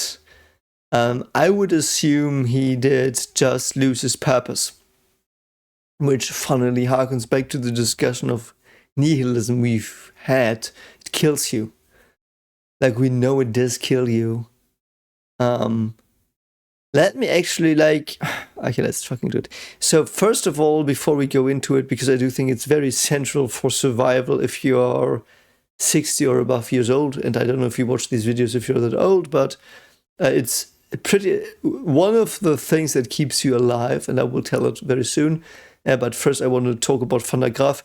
I didn't realize that he was called Van der Graaf, perhaps I brain farted, but Van der Graaf is first, it's Dutch. I think it means off the count. I just know it because it's close to the German version, which is von der Graaf, which also means off the count, like it was, like it is a nobility title. So he might be of noble descent. And it is also the name of a physicist who developed the Van der Graaf generator, which is like this, perhaps you've seen it, like it's like a metal sphere, and there's a rubber band connected to it that is being accelerated in a circle and rubbing, and it will deposit charges, negative ones mainly, I think, on the surface, so you can have high voltage experiments with very low currency. So it's like 20 to 25, 250k volt, and you're like, oh god, it's gonna kill me, it's high voltage, like you need a high voltage sign, but no, not gonna kill you because the amps are very slow, very few, because it's not that many, like the current is not strong enough by far, and your skin has a very high resistor as well. But I've had a teacher touch a phonograph generator once that was charged, and he was like, oh, what the fucking shit, that hurt. Like I do it more flowery here. No, not flowery, the opposite. I do a reduced version. And I could curse in German, I won't. I only did it once in a reaction. I won't do that again, I hope. And the generator basically was one of the first that could produce a charged surface for example, seeing polarization experiments or stuff. So that's the Van der Graaf generator. But he took his own life. So what Radhabeska, I will just look up her name once, wait. So she's called Avasarala. I will forget that Avasarala. So Avasarala did in fact cause this. She took the meaning out of his life. He wanted to see the sunset on Mars, the vineyard, I think, be happy with his fiancée. And they both wanted to live happily ever after, seeing the sunset after a long life of servitude, dutiful servitude, potentially also uncorrupted servitude to their government or mission or whatever. And they wanted to claim the reward that everything they've ever worked for in their life just dissipated in front of their eyes. And that kills you. We don't know really why. And there is a story that illustrates this in a very terrible way. I actually look for the book it's in. Wait a moment. Okay, so I found it, what I was looking for. The thing about hopes and dreams is that if they are shattered, we don't know why the body just shuts down and dies. It might be because your hopes and dreams are fulfilled. For example, if you work all your life and you want just to work until you're 60 or 65 or 70 or 80, whatever the fuck your retirement age is in your country. I hope it's low. And if you stop doing your job, your day-to-day routine, which is your meaning, if you draw meaning from that and you stop it, you die. We don't know why. And if you don't have anything to do, you die. So if you're old, look for a hobby, look for something to do, look something that is meaningful, that fights nihilism, because nihilism is basically the epitome of despair, and despair will just kill you. And it is one of my favorite and most tragic scenes I know in literature, and it is from this book. It's Viktor Frankl. It's a man's search for meaning, and I'm a fucking brain-dead idiot because I got the English version. It was written in German. Got the English version because I get everything in English. So I don't know. I don't own the original, but so Viktor Frankl is one of the people that did develop logotherapy, which is a therapy of assigning meaning to your life to counter nihilism, which is basically what we've been talking about, and to try to use it successfully to not make people die. And how did he get that idea? And it's one of the most horrific parts of logotherapy, how it was created. So he was sent to a fucking concentration camp. Like, he was like one of the people, the let's say painter people from my country in the Second World War. You know, the ones they can't name because last time I did, they like cut the videos views by 90% because of the algorithm shit. But like the painter people from my country, like they did get him into a camp of the very concentrated nature.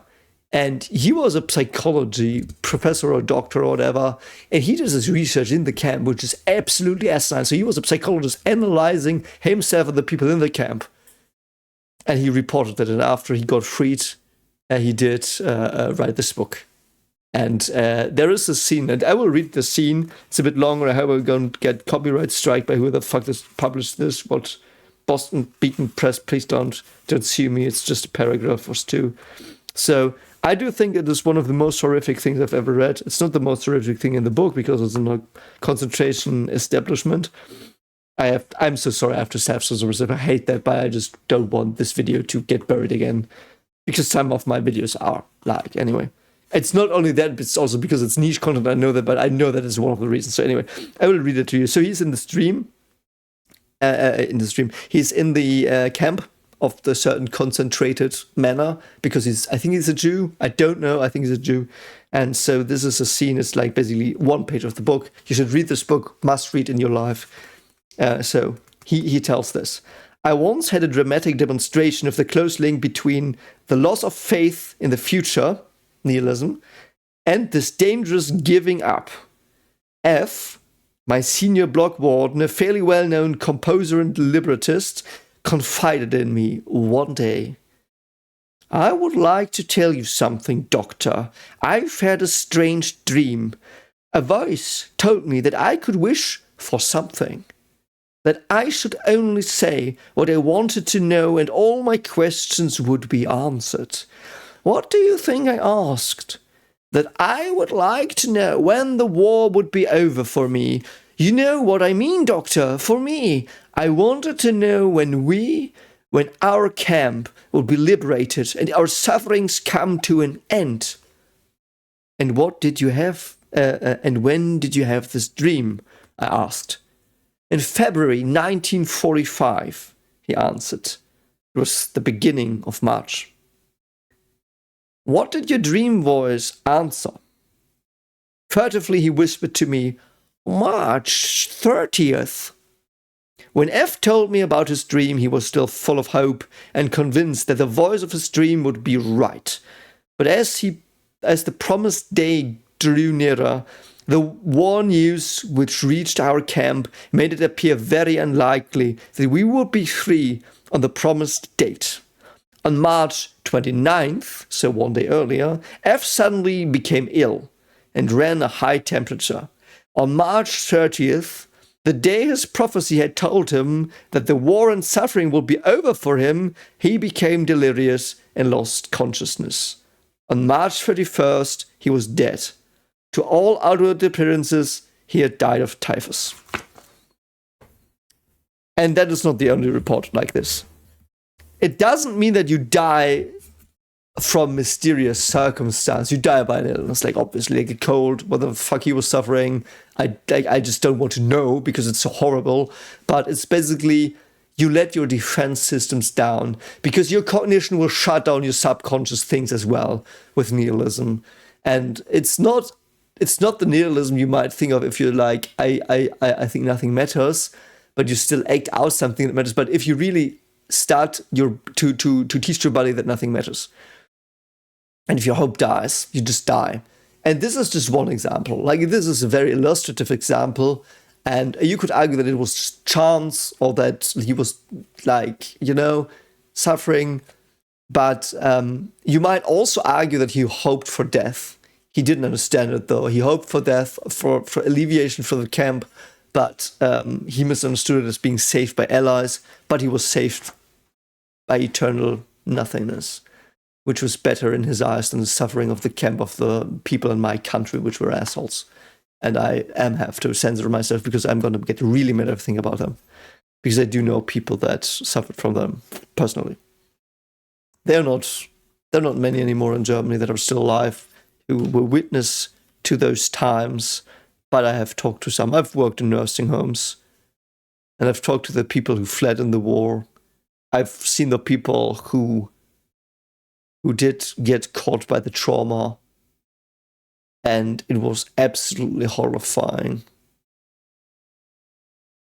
It's like, I don't know, it's so terrible. I mean, I can tell you one little story because we do have some time. I mean, we've only been recording for 90 minutes, so like, still have time. So I will actually share this. Not from me, but for someone else. Let me actually pause. I will have to get something.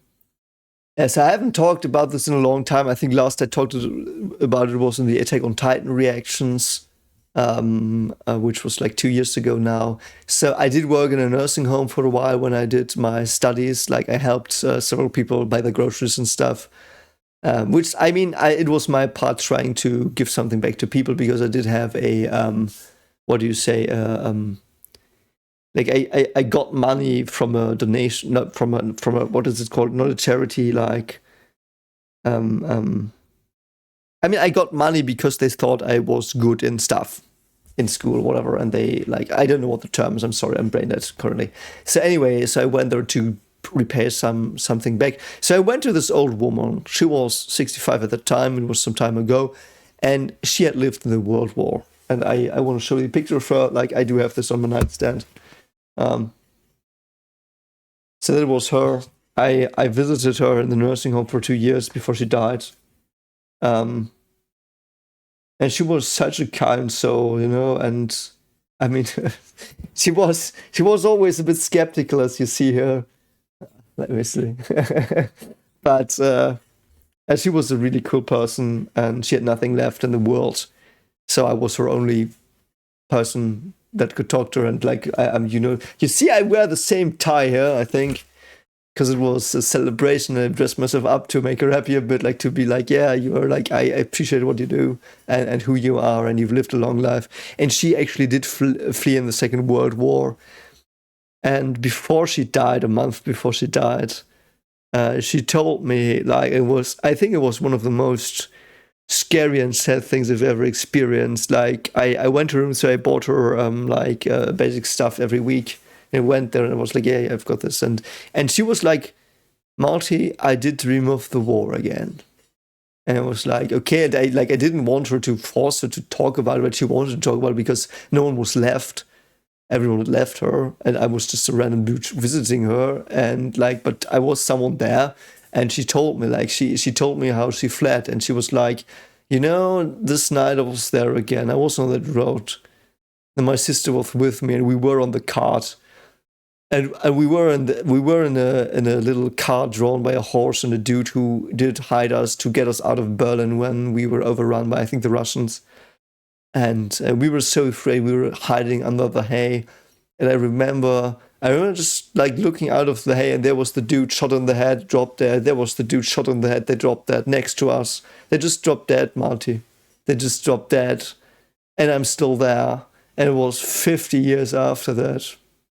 50 fucking years after that, and she was at the end of her life, and she still had that in her. It's like, holy shit, man. It's like the like these things, they really, really get you. But yeah, and she survived for a long time, but it always ate at her, and it was. I do think these things are very, very dangerous. You have to contend with them, and they will never heal. I think it was a case of PTSD as well. It was not one of the cases that are more often occurring where you question your own morals, but you question the moral of the world because people are just dropping dead next to you. Cannot imagine what that is like. Cannot imagine that. Carry that around your whole life. Wake up after 50 years, still thinking about it. She was 9 when that happened. I think, yeah. She was so awesome, man. She died without her family, though. Family rejected her. She raised her daughter alone. Her husband left her very early, so she was a single mom, cared for her daughter, and I don't know what happened to... I don't know what happened to them. There was something very bad, I knew that. Something nasty happened, because the daughter lived 3 kilometers away, never ever visited her. And the Mother's Day before she died, she was like, man, Marty, I hope she comes today. Hope she comes this year. Try to call her. She never came. And then on her funeral, man, she was there. Like, I was at her funeral.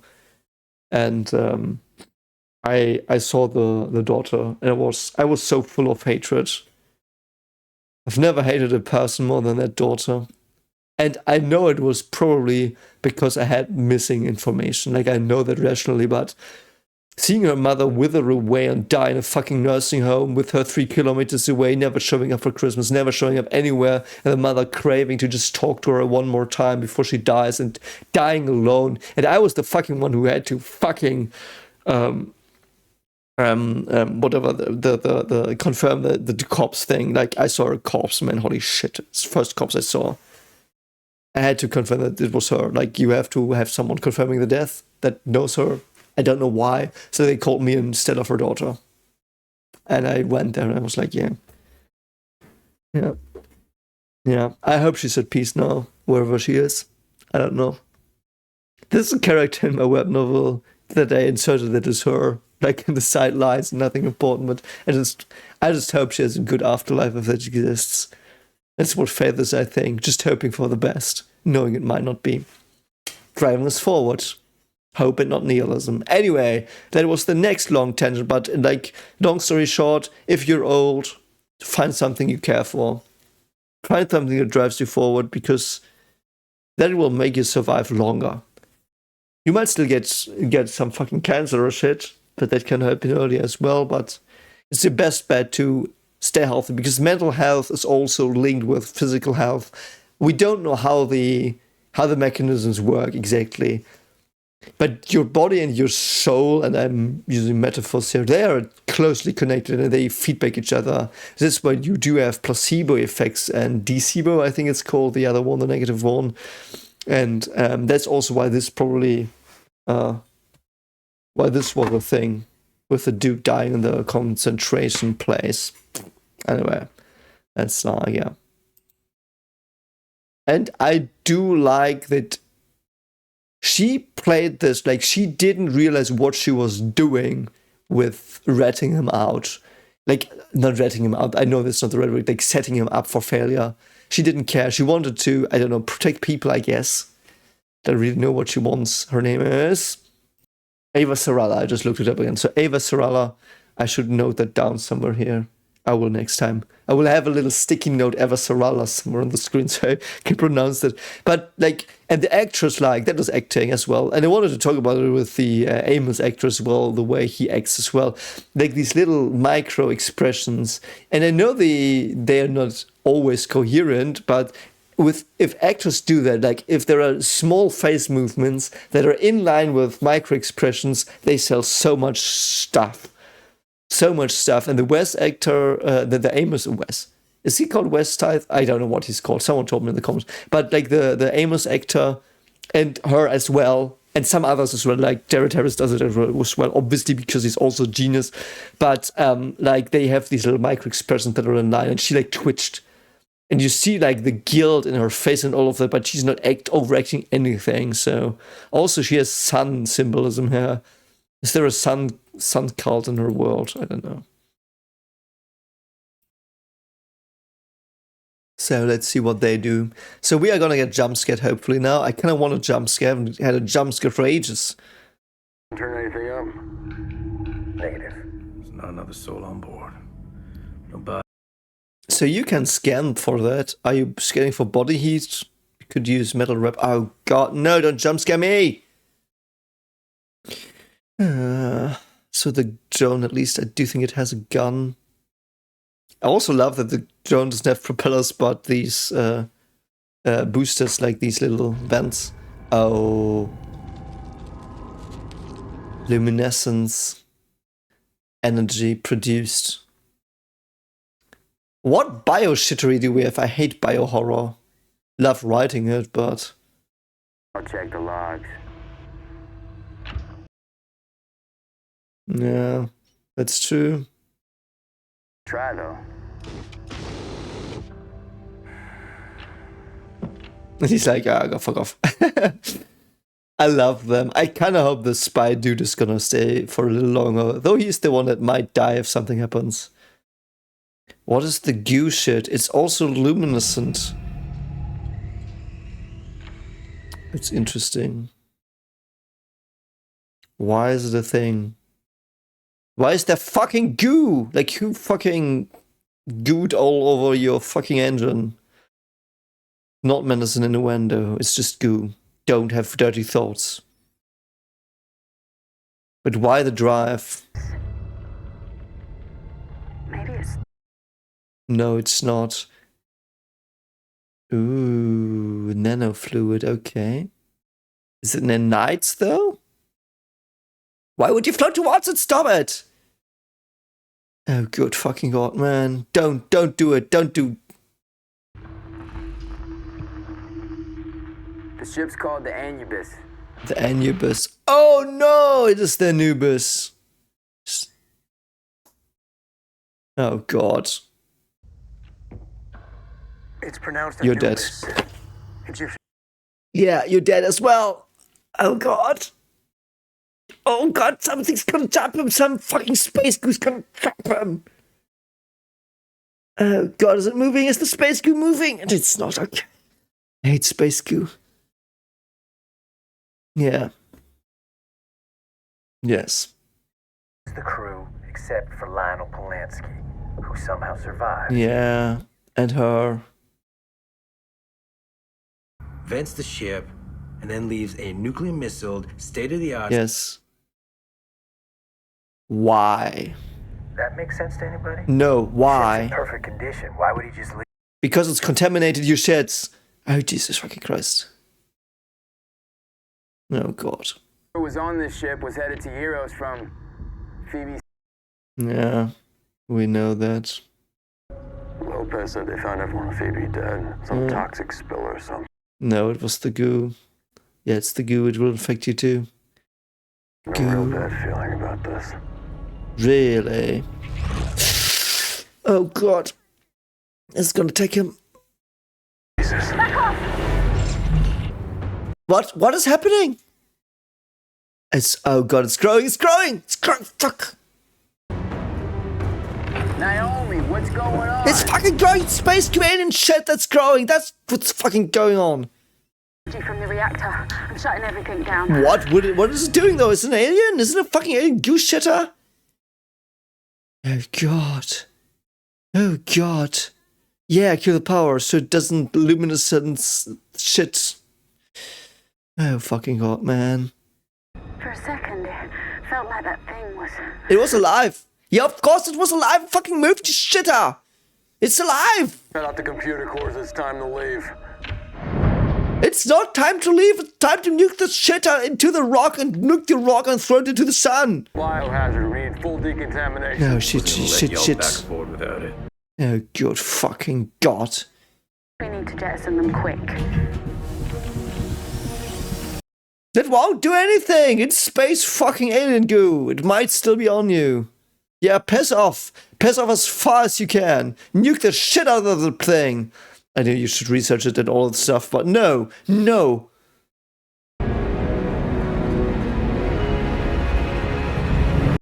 At least they fucking got away somehow.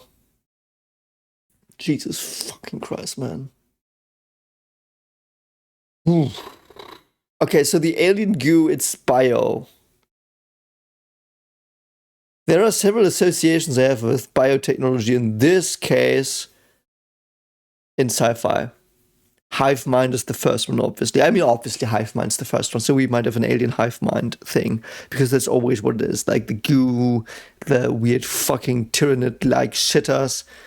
How is it absorbing energy?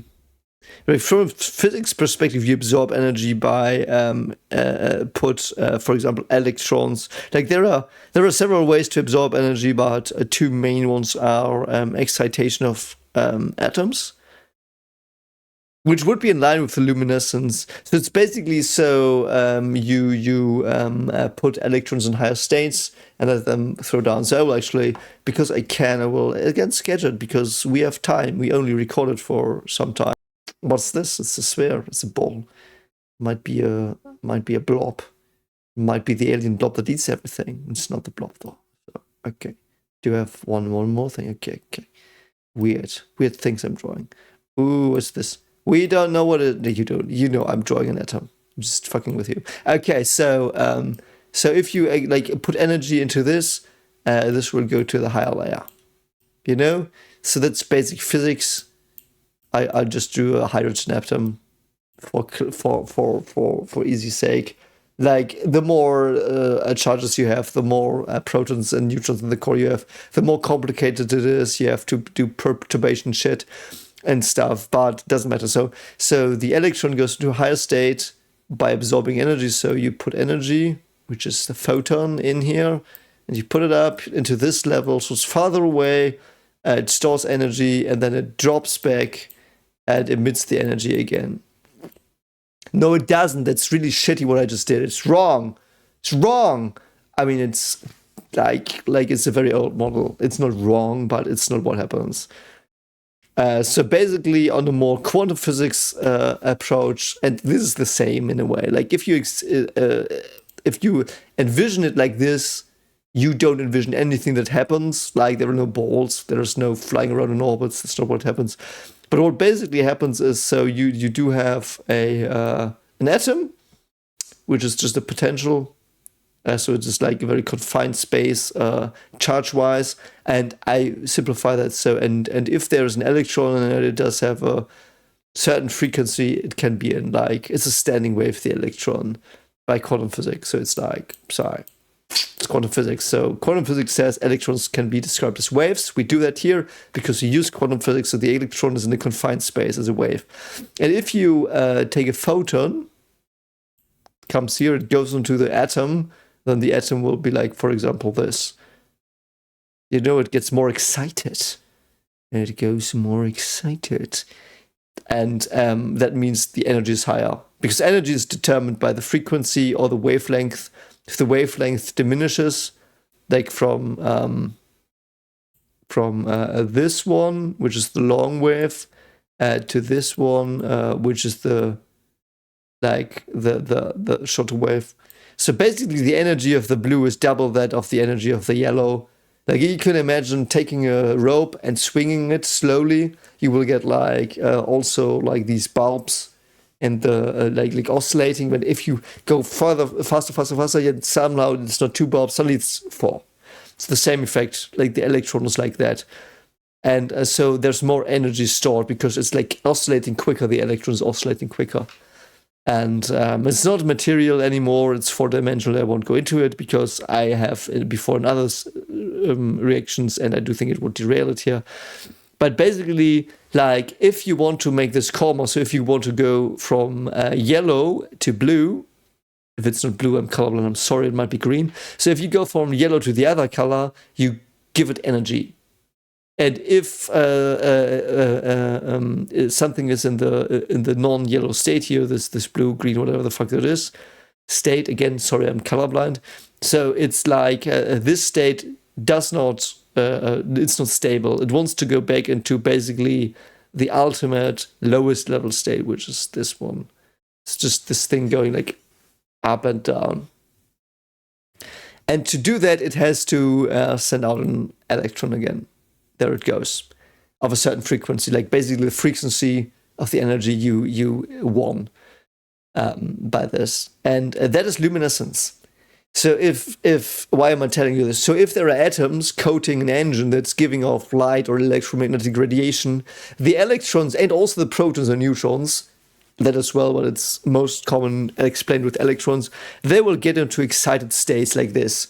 And after a while, they will drop down again and emit a photon or a bunch of photons, depending on how many it is. And that looks like light in some cases. It can also be UV light, which you don't see. It can also be radio waves.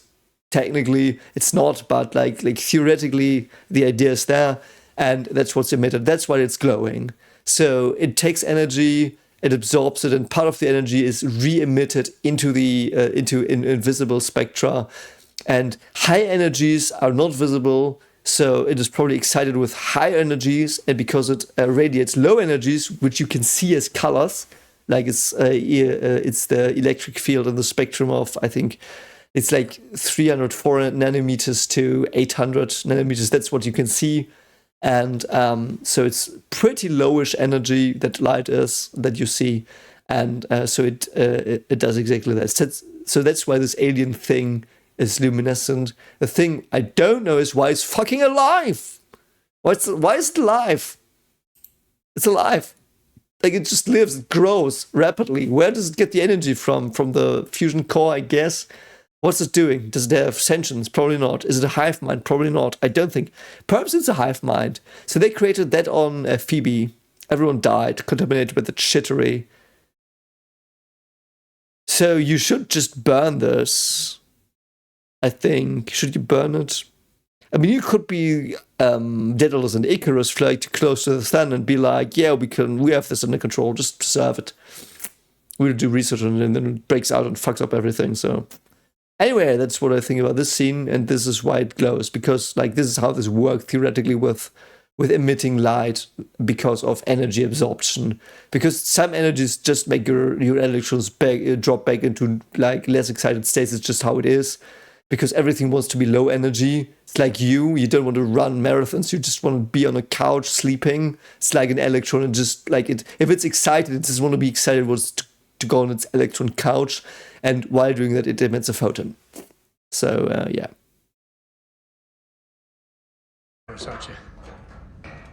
So let's see.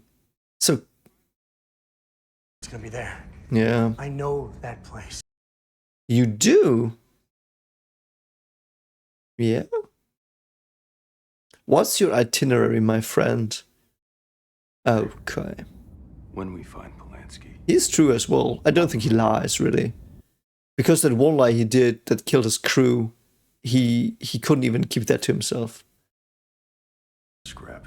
Hell no. Yeah. Anybody except you. Do it. Fucking, yeah. No, nougat. Because it's a fucking alien asshole growing. Fred Johnson or Earth or Mars or anybody should have it. Yeah, it was, fuck it. Blast it. Blast it. Fire! Fire! Yeah. Yeah, fucking go. Fucking go. Yeah, torpedo the shit out of it. Fucking kill it. Kill it with fucking fire and nukes and yeah, fuck! Loved that it was directional as well. Looked a bit like a gamma ray blast. Fuck you, little shitty alien asshole. Die. There you shit.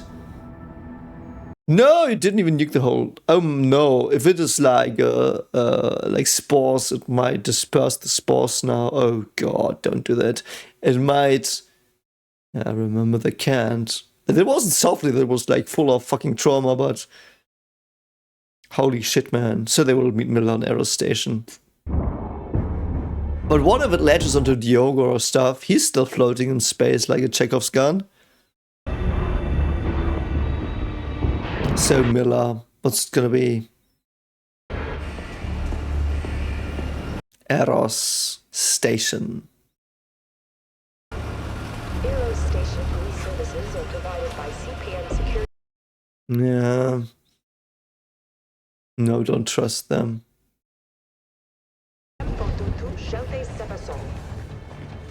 Man, I love his outfit. He looks so badass.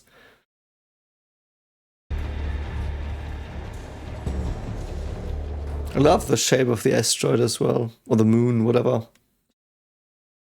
Earth assignments. Eros, Callisto, Mars, Titan.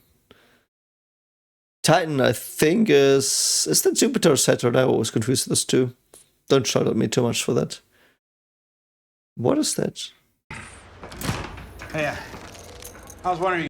What's it doing? I'm looking for my ship. Yeah. I do think it's just been nuked. You know, for some other goods. Maybe to some lowlife. Really? Is that the best tactic? Yeah, he's playing a weird fucking phone game. Why would you play a phone game like that? Like, there are better phone games out there even now. She's gonna be in some trouble. Son of a... Is he gonna help him solve this weird thing there? Are you around? Of course, and an addict. Don't do that, you're an asshole for doing that, but at least you get some information. Oh god, he's just gonna take his money back, isn't he? Yeah. Because he's now Terminator Miller, who doesn't give a fuck anymore. Because he does not have anything that he needs to preserve. He just wants information and do stuff. Awesome. Anubis. Anubis. Unknown. Oh, so we will converge on Leonard Polanski. Brilliant. Oh, really? You talking because Not gonna lie, don't do that to an addict. Even if you want something, you fuck them over so badly. Like, the thing is, if you're addicted to something, the addiction is mostly wired more deeply into your cognitive structure than your consciousness.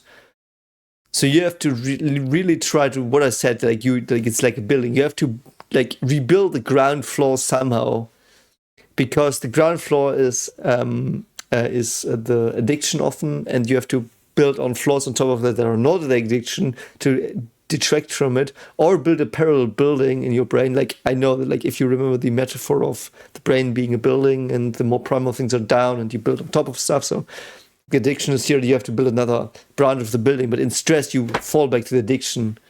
So that's why you get back into addiction when you are stressed, when you're angry, when you're under pressure. And also, if the sensory patterns that made you indulge the addiction in the first place reappear, those ancient channels potentially in your brain are reactivated. And that is actually not trivial. And if you really understand that it might help you with some addictions you are not realizing that are that bad yet, or that you have, or like, it doesn't always have to be like drinking or gambling or like freaking fucking, I don't know. I know there's fucking addictions, which is like, why not? Probably fun. But like all of them are temporarily fun. I mean, that's the point of addictions, isn't it? Instantaneous gratification. So the idea of an addiction is that it gives you something for a moment, and you pay with something that will happen later. For example, if I would drink, I don't know, 3 liters of beer, you know, I would be like, oh, that's so cool. Everything's so flowery, and I'm like having such a good time. And I'm listening to music, it sounds so good. I'm having conversation with my friends, they're so good. But then the next morning comes, and you will realize you paid with the morning for your evening. And that's what all addictions basically are. You pay for momentarily gratification. And I would even argue, and this is devil's advocate, but I would say sometimes that's perhaps better. In that, like, if you're like, I will die tomorrow, let's just get it fucking wasted. Why not? You know? But if you don't know if you're dying tomorrow, you just gamble. You gamble that the present will be better than the future forever. And if you abstinize, like if you don't do the substances or whatever it is that creates your addictions, if you don't do it, you basically are like, yeah, I might feel shittier right now than if I had taken whatever I take, but I will at least have tomorrow unburdened by this, I don't know, the after effects of the, let's say, alcohol, God, I have to censor a bit, or the, I don't know, LSD, whatever you take, and that's the bargain you do with yourself. Do I accept that today, tomorrow, or for the next month, or forever, I might be damaged? And do I say that's worth a good time for whatever time the thing you take gets you? And it is very hardwired to sensory patterns as well. Smell a lot. It is wired to places and to rooms. And I've had someone once, and she was very, like, it wasn't a big addiction thing, but she was very unsatisfied with her weight. Like, it wasn't that bad, but like, she was like really unsatisfied. And she was like, I didn't know that well, but she was like, you know, I try everything. I try every diet they tell me. It just doesn't work. It doesn't work. And I'm like, do you have a living room or a kitchen? Like, where do you eat most? And she's like, yeah, I'm eating in the kitchen all the time. And I like, redecorate the kitchen. Take different plants in it. Because every time you go into the kitchen, like, everything around you basically reminds you of the situation you're getting wasted or whatever, and the drug activates. So if you recreate that just by being in your normal kitchen, by the way, for example, like, you will just trigger it. So if you rearrange stuff in your kitchen, like take the desk to the other wall, if you can, rearrange the chairs, buy new ones, like buy new plants so it smells differently. And then you can have a very like your chance of really starting new is a lot higher. So I would always advise that. And if it doesn't work, it might be a deeper problem. And obviously you should also ask an expert. Like, this is just like, I'm just on a YouTube channel giving you the information I have for what it's worth, hoping it will help some perhaps. But like in the end, if you feel like everything is getting out of hand, go to a professional. It's no shame. I would love to do that as well. I'm interested in what I am damaged about. I know several things already, but it's like I don't have the time. It's not too bad. So you know what? I know everyone has their burden to carry. And everyone would probably need therapy in some capacity. I mean, I know I would need that. And it's no shame. It's just like life's unfair. There will be unfair stuff. There will be traumatic stuff of varying degrees, and you have to work with that. And if it's just someone like jumped at you when you were a child, being like boo, and you just got shocked by like I don't know a mask they wore, like there's always things that are unhealthy that you might be able to fix, but we don't have the capacity of personnel to do it, obviously. So you know, but. Yeah, anyway, so what he's doing here is like basically like giving him access, unlimited access for a while to what he might not have access to. So he's basically doing very bad stuff here. Long story short, he's doing bad stuff here. So they're in a prisoner. You need to talk with this. So, oh, Sammy, yeah, he brought him here. That's the biggest surprise of the night. Really? Interesting that he also is having problems with alcohol and yeah. Why are you on Eros? Oh, it's not. Yeah, because he got fired. Are you gonna tell him that? Do you trust him that much? No, this just keeps getting better and better. Yeah, it is weird. Knowing Miller, that would be weird. Open the door. I'm taking this one for a walk. Interesting. I love that Miller's like, yeah, I got this, fuck off, man. I'm just gonna walk out here. Probably will be back here, but... Oh, it's his head! Oh, that's awesome. So he's a friend of his that's very deeply valued, probably. So he probably got into the security business because of this dude. Sammy. 2 number 4s. Oh, that's a cool dude. How much does he make? Regular. And plus a coffee. Hey. Ooh, interesting. He has the... Oh, it's the necklace, it's not the bracelet. I thought it was a bracelet. You could trace the girl. Yeah. But you know you lost your job because of it. Yeah, I told you, this ain't the old days. It's a new security contract. Really, what does it mean? Wow. That is so dark, man. Look, Amy, what do you know about this kid? Yeah, why is generous? Yeah, I used to spout off all kinds of bullshit back in the day. That is true. One of the most crucial things to understand. And what in your head even tells you that this girl's looking to get rescued? Yeah, She that's could be also... Yeah, that's a good question. She's not, though. But you're still gonna pull on that thread, aren't you? Interesting. Why? Why, though? Miller, tell me why. I need it from your mouth. I believe in her. Why, though? Because of the stories you heard about her? Yeah, okay. You build her up to be someone she might not be that dangerous, especially in relationship spaces. Try to love the person you are with, not the person you think you're with. You know what I mean? Very, very essential. And the rose-tinted glasses phase is very dangerous in that regard. So she's here. Ooh, she's really here. No! That is so good. Oh no, she's Lionel Polanski. Fuck off. I should have seen that coming. Oh no. Oh, that's so well done. I'm so fucking dumb. I should have seen that coming. Did you see that coming? That's awesome. So she's Lionel Polanski. Okay. Oh man. Awesome. Score side. But it's not a good place. I'll talk to you later. Bye, Miller. I like Sammy.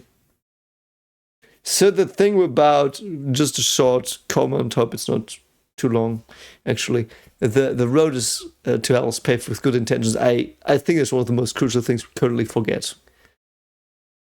I do think there are many people in the world that do think they have good intentions, they are right, they are moral, they are sacred, like they're doing only the best. And just to get the feeling of I'm moral, I might be better, or I might be better than others that don't do what I do, and having access to do things that might make them feel that, like, you can very easily make yourself feel morally superior. You just have to get any news currently floating around, almost any news currently floating around that's dividing people, take one position that is on the surface level moral, disregard the other, be an asshole, and don't look at the nuances, and be like, yeah. And you can always tell yourself you had good intentions, and perhaps you had. I do believe that, that's the thing though. I do criticize moral point farming a lot in my life and on this channel sometimes as well, but I never would dare to think that the people do it of ill will. I do think they truly mean it. I do think that there are many empathic people out in the world that just want people to get along, that they want peace, that they want communities that support each other, that are not evil, where there's no darkness. And I get that I'm the same in a way. I was for a long time the same, but that is something that those people that are dark, like that have dark morals, corruption, use. And in the end, you're being played. Because often empathy and being with people is close to naivety. And you never know that you're naive until it gets shed at your face that you are. And I was naive for a long time in my life as well. I was exactly like many people I would say almost despise. If I didn't know they didn't do it out of real ill intent. It's pathological stuff they do, a lot of people in the world, but I don't think they have the heart at the wrong spot. I do think they have the heart at the exactly right spot. They just run into ideological simplifications too much. And I do think it's very dangerous. And I do think one way the way to hell can be paved with good intentions if you think the good intentions make you a better person than others. And that you fought for the goodness as well. Like you did something that others didn't, so you are no better than them. And you earned that, didn't you? The goodness, you earned that fight because you won it. The others didn't even take it. Because the others didn't take it because they didn't want to rush it. Because they wanted to look at both perspectives or all three perspectives, what the fuck's going on. But it's so easy. It's also like a drug. Gratification. By the way, it's mind-blowing what we just said about drugs. Oh god, I'm gonna be demonetized for this video again, so please like it, chat, whatever. I just said the word anyway, fuck it. So like substances, like if you're like addicted to substances, that's the same thing as you're addicted to moral superiority. So easy, just tweet that thing. Read it somewhere. Someone else said it and you're like, yeah, it's so true. And if I just repeat it, everyone will love me, get bonus points, my morals be superior, even if it makes no goddamn fucking logical sense what I just said together with something else I might have said before. And then I will just find excuses to make it stand my worldview, to make it not collapse, to make the drug work. Because the basically the thing in these things is like the same thing with withdrawal and alcohol. Fuck it. I'm gonna get demonetized for this one. I'm sorry. I mean, it's long, so no one's watching it probably anyway. So, I mean, like, the drawbacks you have from alcohol withdrawal are basically, in a way, similar to the drawbacks you get from not doing the moral point lottery stuff or moral point farming. Because it's the same way of losing instant gratification, because you have to invest something real. You have to invest work in the future. The same way you might have to invest work for happiness if you don't use the substances. You might have to invest something. You might have to go somewhere. You might have to do sports, for example, and God forbid, like run a mile to feel good, climb a mountain to feel good, swim a mile to feel good. You have to work. You just don't. Like, it's not just taking one substance and be fine. It's not just taking one moral point argument, tweeting it around the world, and everyone's like, yeah, you're so moral, you're so right, yeah, I always thought the same, it's so good. Like, yeah, perhaps the core idea is moral. But you probably haven't analyzed it by the highest frame And it's just important to me because I was a moral farming asshole a long time. When I was at school, last years of school, I was such a moral farming asshole. I was one of those juvenile ass shits that was like, I know better than the teacher, than not my parents. I always respected them, but we had different interests and different conversations that never really came up. So who knows what I would have done if they confronted me with those ideas. But I was always like, I know better. Why are you so stupid? Politics, why are you so stupid? You just have to do X. So easy. Just do it. But you're just greedy ass shits. You're just greedy, money-sucking capitalist fuckers. You know, I was like that a long time ago. A lot, like very convinced. And I think I was just such a fuck-offs. Just the dipshit fuck-offs that didn't know the world. And that got basically addicted to this easy way of being like, yes, isn't it easy? It should be like this, so therefore X. That's one of the ways to go to hell. Because you disregard important stuff. You disregard nuance and multifaceted perspectives. And the second way to hell is that incrementally giving into corruption. It's done well in several books I admire. It's done in Dune. Where else is it done? There's another one where it's done in. The benevolent ruler that turns tyrant. It is in Dune. Is there something else? Yeah. Attack on Titan. Attack on Titan and Dune, you have the same idea.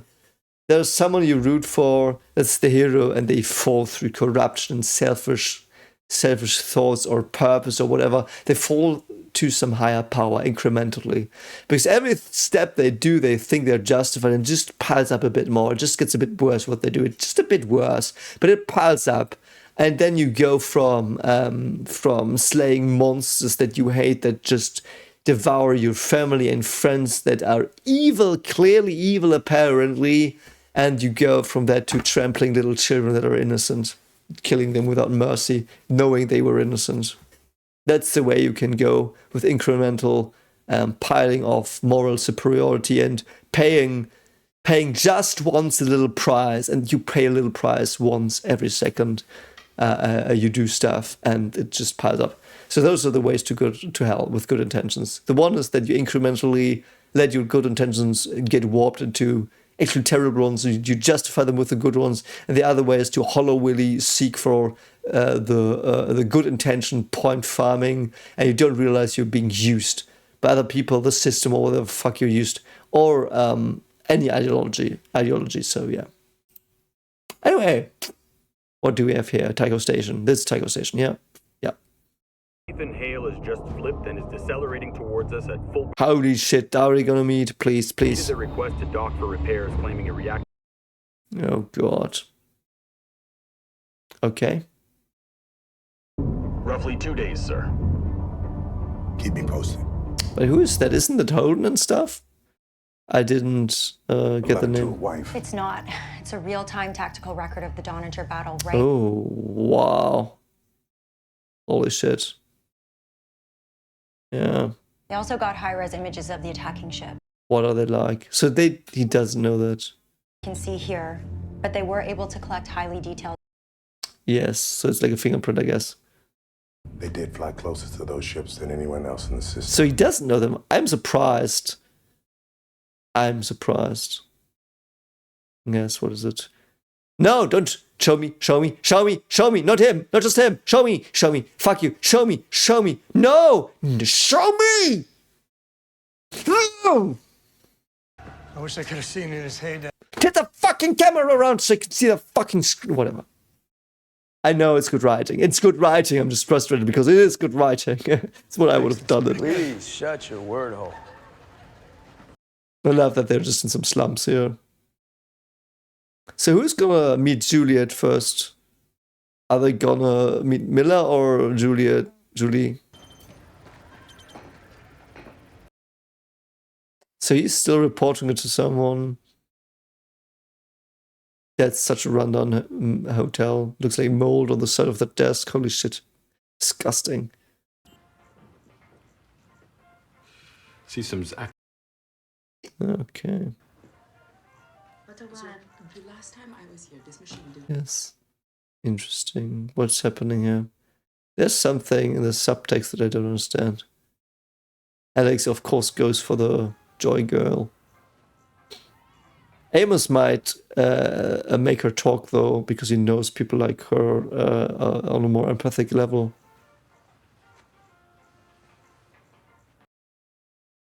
What is that on that thing? Blood?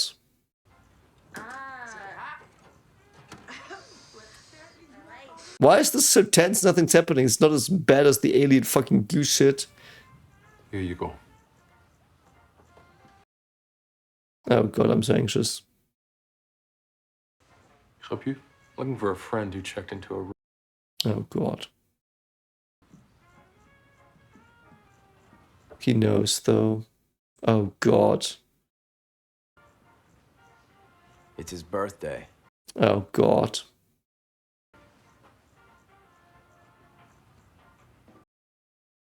I love how aggressive Amos is without being really aggressive, and the others are looking for them.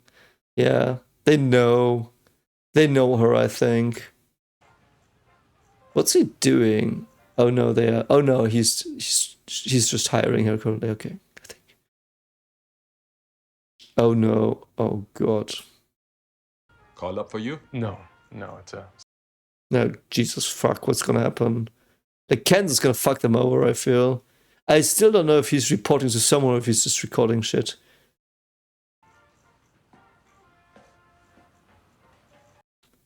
What is he doing here? Is the vending machine some kind of distribution node? Maybe take Amos. Yeah, take Amos. Take Amos everywhere. No, take Amos everywhere. He's good. He will help you, mate. Yeah, it's a redistribution point for some substances. Yeah, Amos is like, I'm just gonna fucking murder all of you. Okay. Oh, I didn't expect that. Oh, he did have an Uzi. Okay. Oh no, not the clerk. He was nice.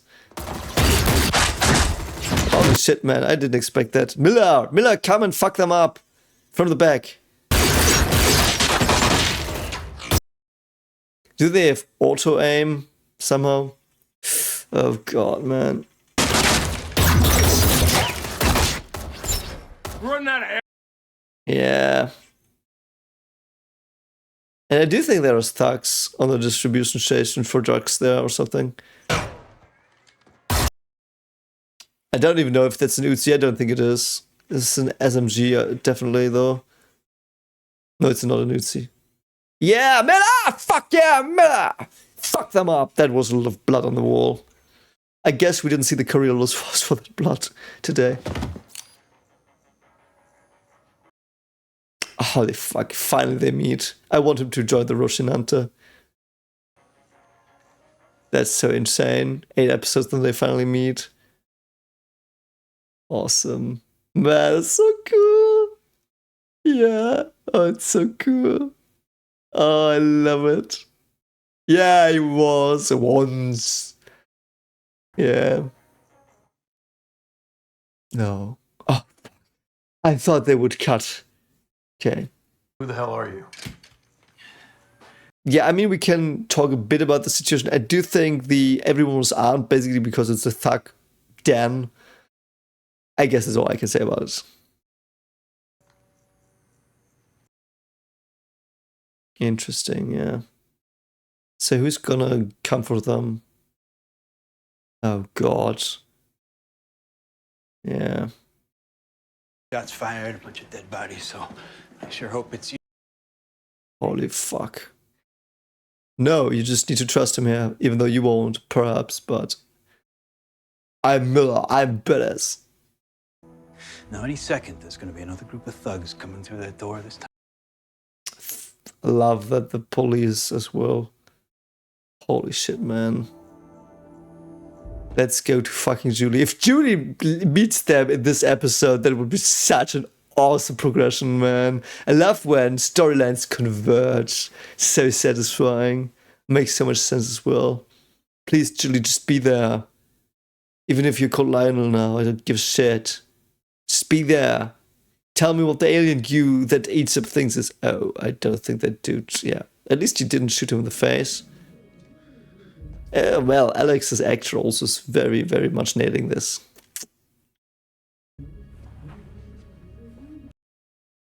It's just a TV. Why is Miller not going in? Isn't he the most experienced in this stuff? Yeah, okay, that's what I thought. Like, that was like, yeah. Julie? Get Miller in here.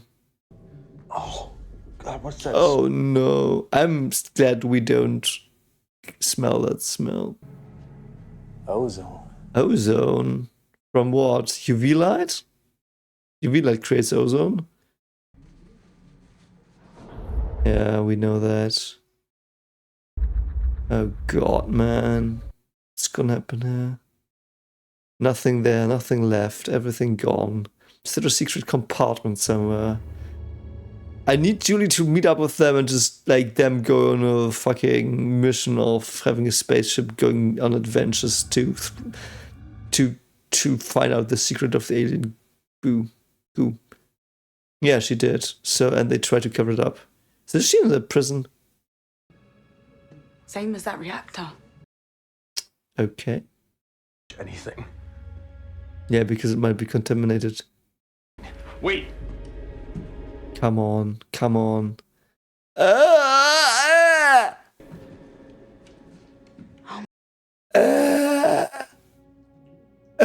the fuck? So it is spreading. It is spreading. It's not Julie though. Never ever. It is? Holy shit. What the fuck's that shit on her? It's like little baby alien fuckery. Can you save her? Is that a clone? It's probably real Julie. Oh god, fucking god, I wanted her to be alive. I want no! Fuck! They had Jared Harris in the credits, but not in the episode. You betrayed me, show. Oh god, man. This show, man. Like, there are these stretches where I just get thinking, try to explain stuff, try to give you insight. And then there are these stretches of the show where I'm like, what the fuck, man? I'm gonna fucking get vertigo, or the fuck I'm gonna get.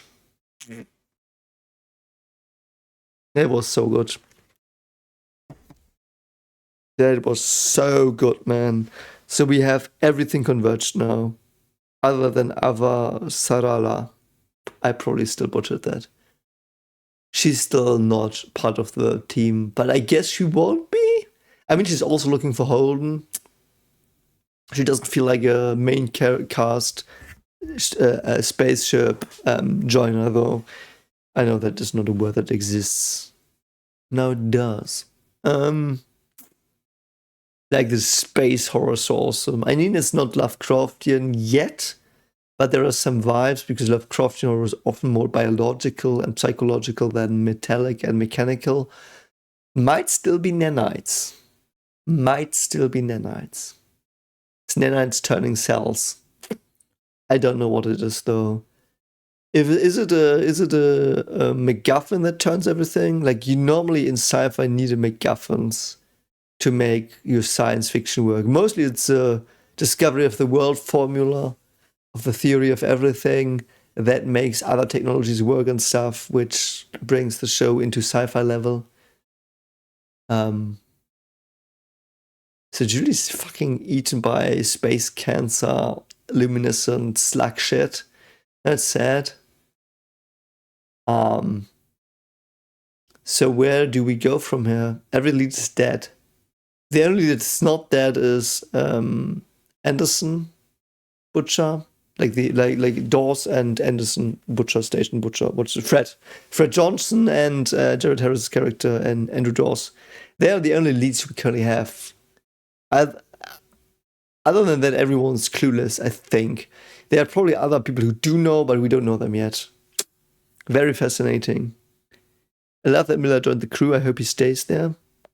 I mean, he doesn't have anything to lose, so he found new purpose to not fall into nihilism, which was one of the points today. Hope I brought you some new insights there, or food for thought at least. And yeah, this was absolutely stunning. Like, this show's absolutely stunning. I really wonder if it is just the show that makes me have these longer reactions here, because let's face it, I've been like recording almost 2.5 hours again, I think. Not completely, but it's getting close.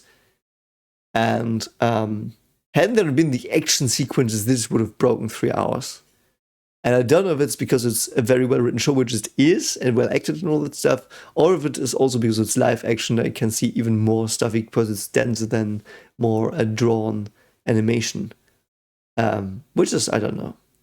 So anyway, thank you for watching if you're still here. If you're still here, please, as always, like, subscribe, share it around. If someone likes stuff like this, where some dude in psychology, physics, and layman politics and philosophy analyzer